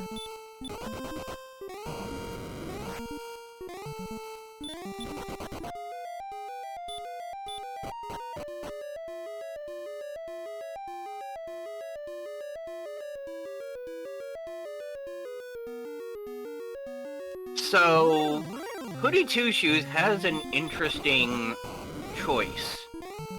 He can try and dive now if he really, really wants to. As you can see, level 16 didn't really give a whole lot. He's actually got a higher defense value than Ryguy has. So, from a pure stat perspective, he's actually in a better position than Ryguy is. But, if we're an hour and 45 minutes into this match, and he hasn't done it yet, he's gotta be thinking, man, Charlock has gotta be gnarly. There's gotta be something in there that is giving him some real problems, because he hasn't GG'd yet. Which is gonna make him a little concerned. So yeah, he's going back and grinding on these Axe Knights at least until 16. He's probably gonna get very disappointed with 16, and at that point he's gonna have to make a decision. Do I grind to 17, or do I just try and do a Hail Mary?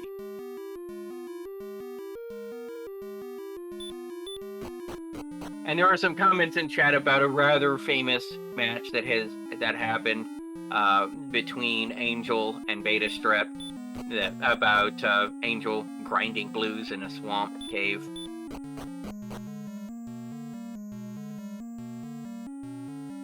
But Ryguy has managed to make it to the bottom with all of his mana points intact.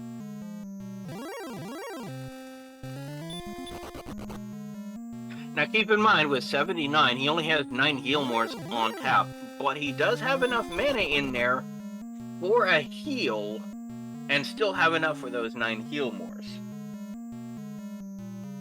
Not that it would really do him much good, but it's there. And here's your blue on the spike tile, with a hurt spell that completely nerfs their ability to harm you. This blue dragon is just not a threat, and it's 180. Dang. Hoodie is taking a look at his stats at level 16 and is going, oh man.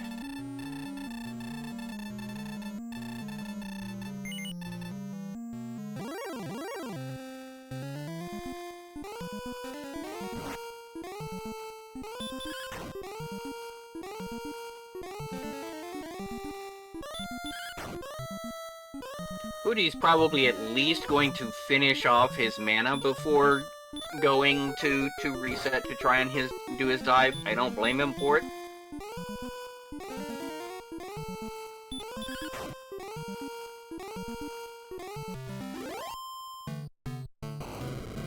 And here we are in phase 2.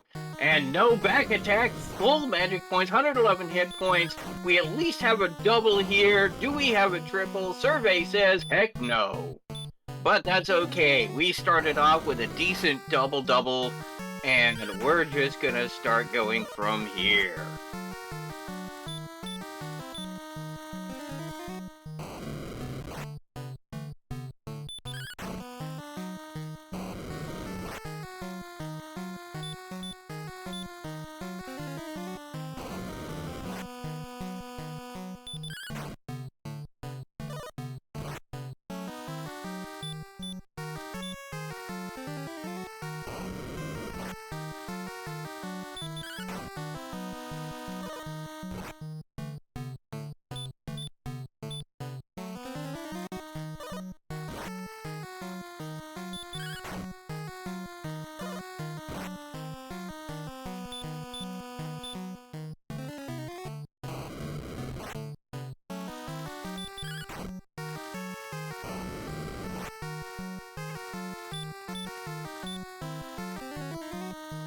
We're doing good so far.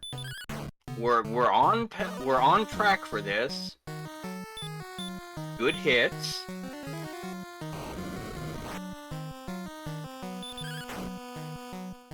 That's a low damage breath. It's a physical attack for 29. Gets another double in here. Thou hast done well in defeating the Dragon Lord. Break out your GGs. Ryguy has defeated the Dragon Lord and has secured a victory and has forced the third match between Hoodie and Ryguy. After Hoodie has won the first match, Ryguy has evened it up. There will be a third match between these two runners to decide who will be progressing and who will be retiring.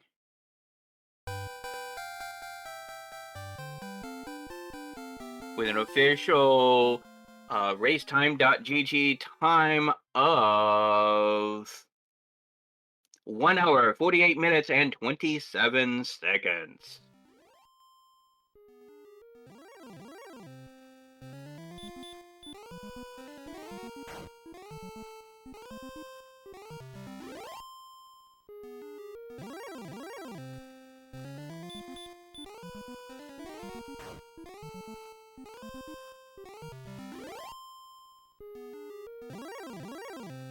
And it looks like Ryguy will be passing on the interview today, so we'll just keep watching.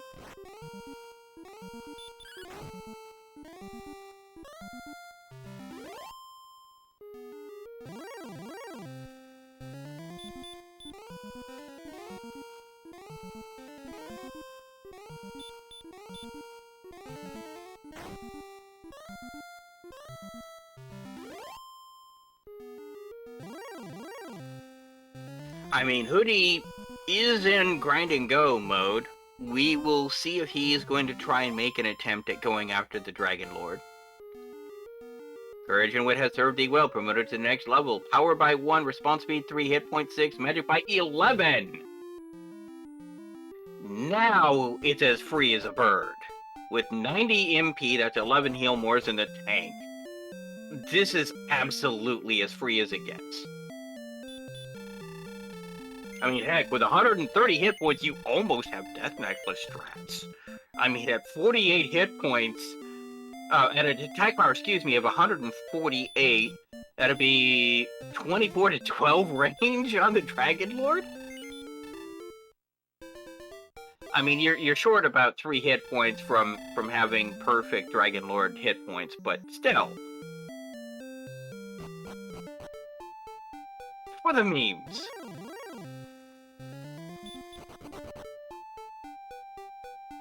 I think you need 133 hit points to be able to have 97 after the Death Necklace is used. 129?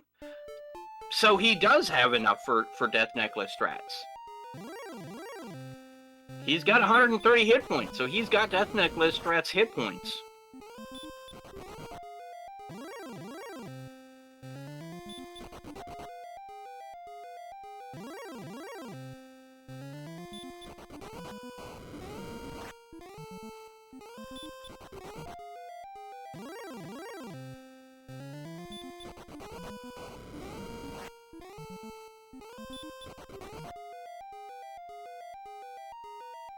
Of course, as is commented on in chat, the swag move would be to put the Dragon Lord to sleep and then chuck a torch at him for the final blow. But, well, that's swag strats. Either that or a swag more for landing a hurt more on him for the final blow.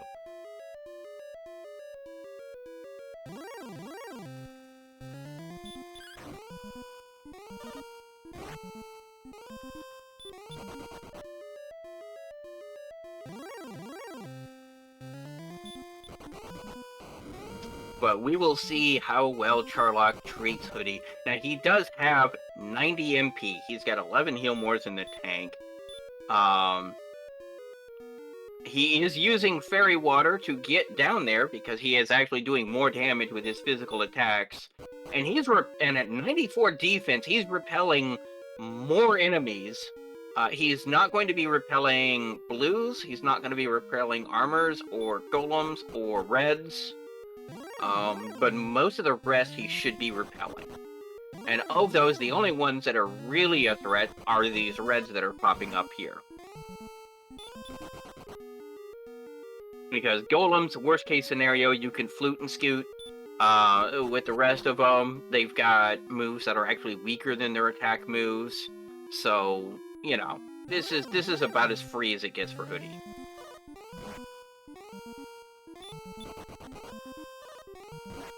Ooh.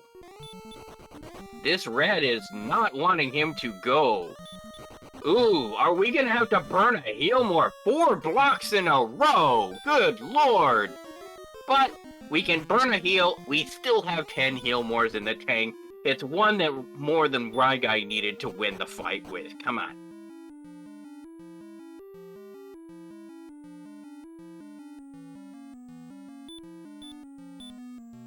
Using another fairy water to get him all the way down there with fewer things. This actually makes the run a lot faster because remember, each enemy you have to run from is still time ticking down that he doesn't have to deal with.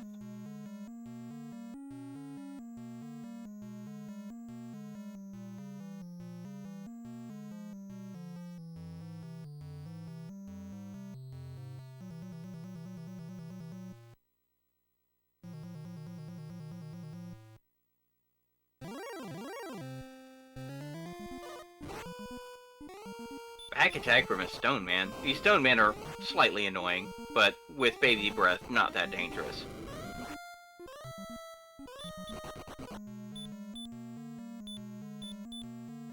We'll go ahead and herb up before the mini boss here, just to make sure he doesn't have any problems with it. It is this blue dragon. It hits for 14. It also has the hurt spell. Not a very big threat.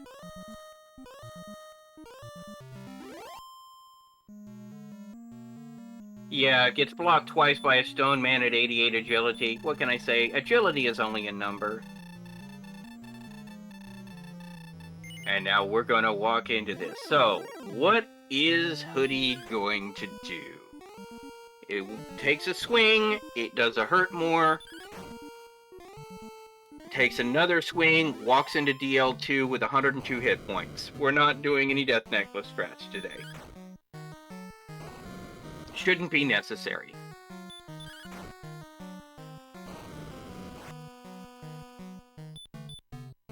Good hit there, 18.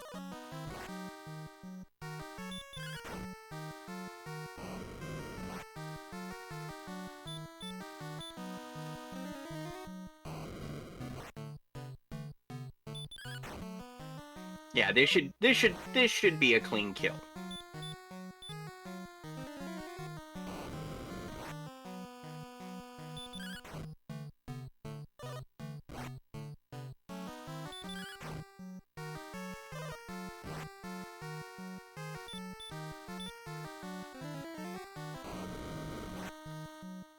Yeah, but in this one, I really think it was the Overland map that was the true boss here for Hoodie Two Shoes.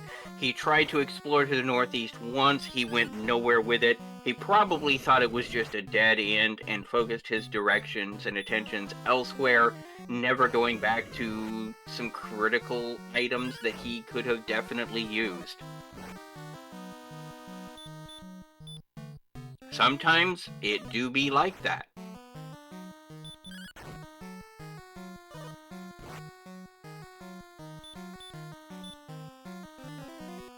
Yeah, he's playing it safe here. He's not trying to manufacture any doubles. He would have gotten away with it there, but you never can tell. And GG. There's the GG for Hoodie Two Shoes.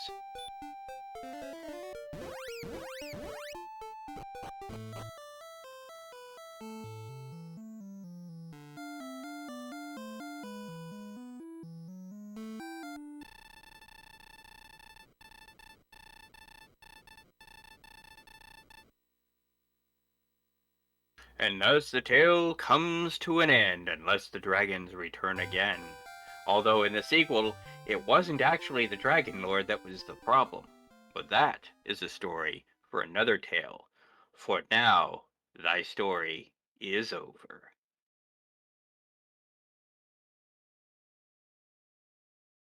He will be coming in for a post-race interview, so one brief pause while we get that set up.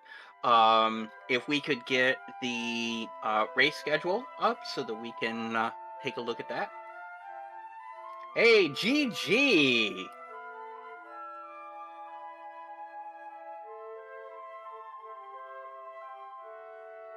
Oh, Hello? Ah, there you are.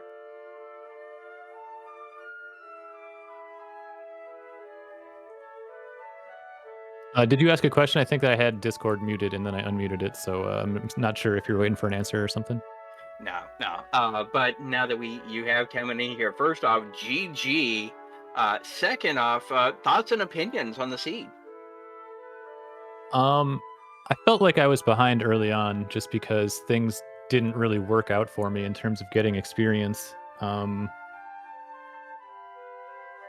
feel like this was a terrible seed in the sense that it was screaming at you that exploration was terrible, except that's a lie. Like, grinding was stupid. There was no point to grind. Like, getting to the grave was the best thing that I could have done, and it took me forever to get. Like, I think that I wasted like an hour before I got there.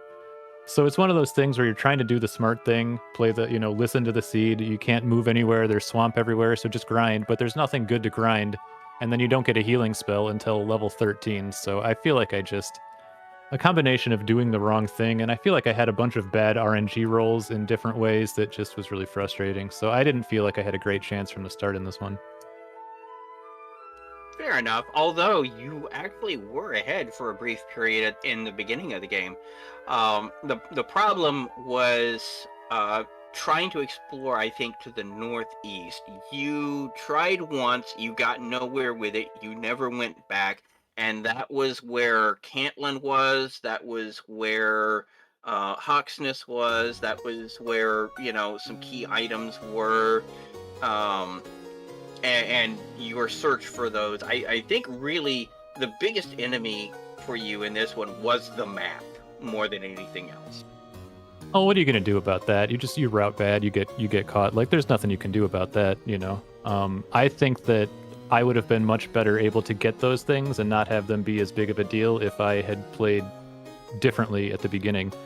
Like the choice to just strictly grind to a healing spell was just wrong. Like I would have gone back to the northeast if I was dedicated to exploring, but I dedicated to the grind, and I think that more than anything, that's the problem. Yeah, there were some people going, that pseudo grind, you've got two chests in the armory. The pseudo grind for the flame sword might not have been the worst idea.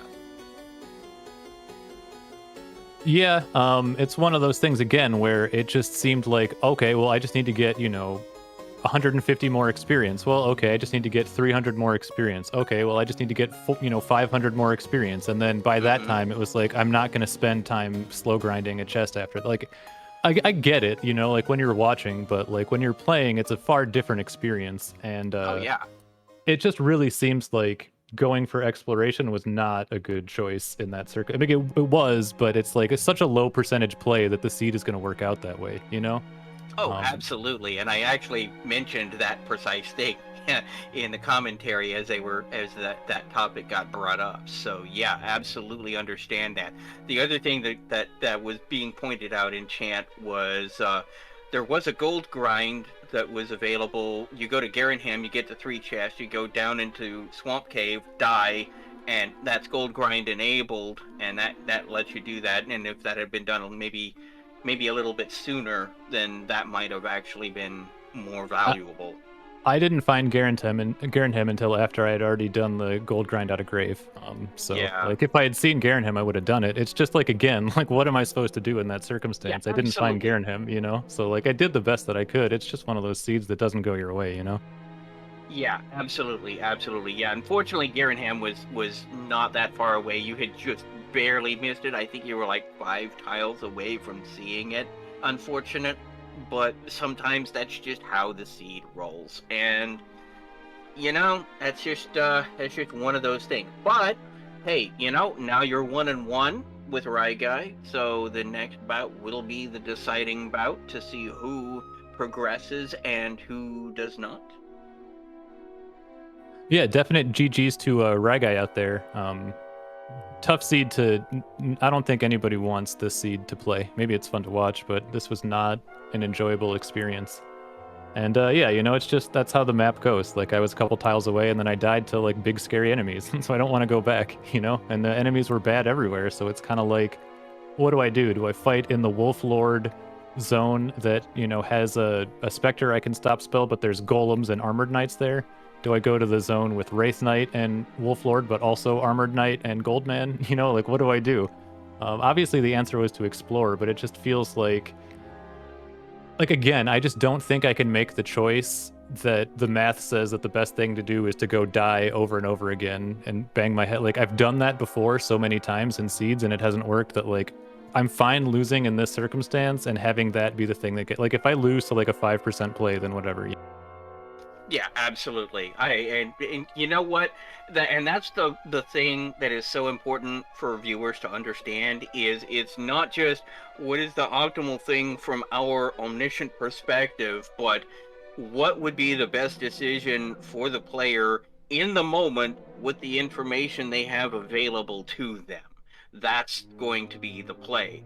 And I believe it was actually pointed out that the slow grind for the sword may have in fact been the correct play with the knowledge that we had about an hour into the seed, but when it was available at the very beginning, it would have objectively been the wrong call. You just grind a few levels, get something like a heal spell, find a town, pick up something like a hand axe or a broadsword, and you're good to go. The problem is you didn't find this weapon for like what, an hour into the seed? I got a copper sword in coal maybe like 40 minutes in or so. I don't remember exactly, but yeah. I don't know. We had 18 strength to start and we kept getting like 10 strength bonuses. So, I mean, I Yeah, get it, but at the same time, like it wasn't the offense that was stopping me so much that I just had no defense and no way to stay alive. So I kept yeah. going to the terrible shop in coal and buying herbs. It's just one of those things, you know? I don't know that there's a whole lot to take out of like I don't want to really learn lessons from this seed because I think they're Yeah, bad lessons to learn. Like I think that if you try to extrapolate what happened here into other seeds, you're going to make bad choices. absolutely. I would 100% agree with you because I mean at this point it was really in an ideal world there would have been exploration up to the northwest, at least found Garenham soon enough to be able to make that an option, or if nothing else getting all the way down to Cantlin earlier would have been very valuable. If nothing else, a hand axe or a broadsword from Cantlin would have made that full plate, half plate, would have made that a lot easier to be able to take on. Getting a large shield in Cantlin would have been easier to take on. It's just a matter of you go the wrong direction sometimes, and sometimes it's just the map is just not wanting to cooperate with you. Yep, but this sets us up for what everybody's always looking for in the world of chat and entertainment, a game 3. So that's very exciting. Not every series gets stretched out to the third game, so the winner take all will be very exciting. We'll have to schedule it sometime. Absolutely, and of course, even forcing it to a third match against a guy like Guy, I mean, you do it better than I would have. I mean, yeah, but this is not. That's the. I had the one game lead, so he forced the. I get what you're saying, but like that's not necessarily the circumstance that we were. Yeah, but I mean, it's just the fact that you had a chance of closing him out 2-0 is genuinely impressive. Um, so looking forward to seeing more of your matches going forward. Yeah, thank you, and appreciate getting a crew set up for this early afternoon race. Not something that's easy to do. So definitely thanks to Archfield and Betastrap and you, Sneaky, for doing the work here. Really appreciate it. Absolutely. Hey, Archfield, can we get the tournament listings? Because I know we've got another game another matchup later on this evening. Yeah, at 11:30 p.m. Eastern time, there's going to be Nestcard versus Ladab. That is going to be an awesome win. And then technically tonight at 1:30 a.m. is going to be Nestcard versus Ladab's next match. They're apparently doing a back-to-back run. So we'll see how that works out. We'll see if we can't get a group together to at least do the first of those two matches. Then, of course, tomorrow midday we have another couple of midday races at 11 o'clock Eastern. It's Gwen Patrick versus Scarlet Shadow, and at noon Eastern is going to be Dr. Mookhouse versus Archfield. Then to close out the week on Sunday, we've got Nestcard versus Ladob's third match, assuming it comes up. And then High Spirits versus Yakko Wacko, Aaron 2U2 versus Arn Polly, going in later on in the afternoon and evening times. So we've got some great matchups for everybody to watch. Obviously, Nescard is one of the one of the more popular people in the community. He really knows this game, and a lot of these other runners too are showing their chops to be quite substantial as well. So all of these are going to be great matchups to watch. I can't wait to see them.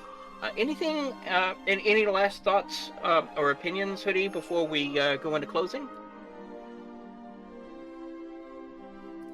Nope, got nothing to say. Just thanks everyone for watching, participating, chatting, being a part of the stream. Anything. It's a fun tournament. Just appreciate everyone, and I'm looking forward to the next race. And good luck to everyone in the tournament on their upcoming race. All right, in that case, we're going to be passing it over to Ziggy, who's actually going to be doing some Dragon Warrior randomizer practices. As you can see, his next tournament is going to be on Monday at around 10 o'clock in the evening. He's going to be facing off against RG365, which is going to be another interesting matchup. We're going to kick it over to them. Until then, we'll see you in the next one.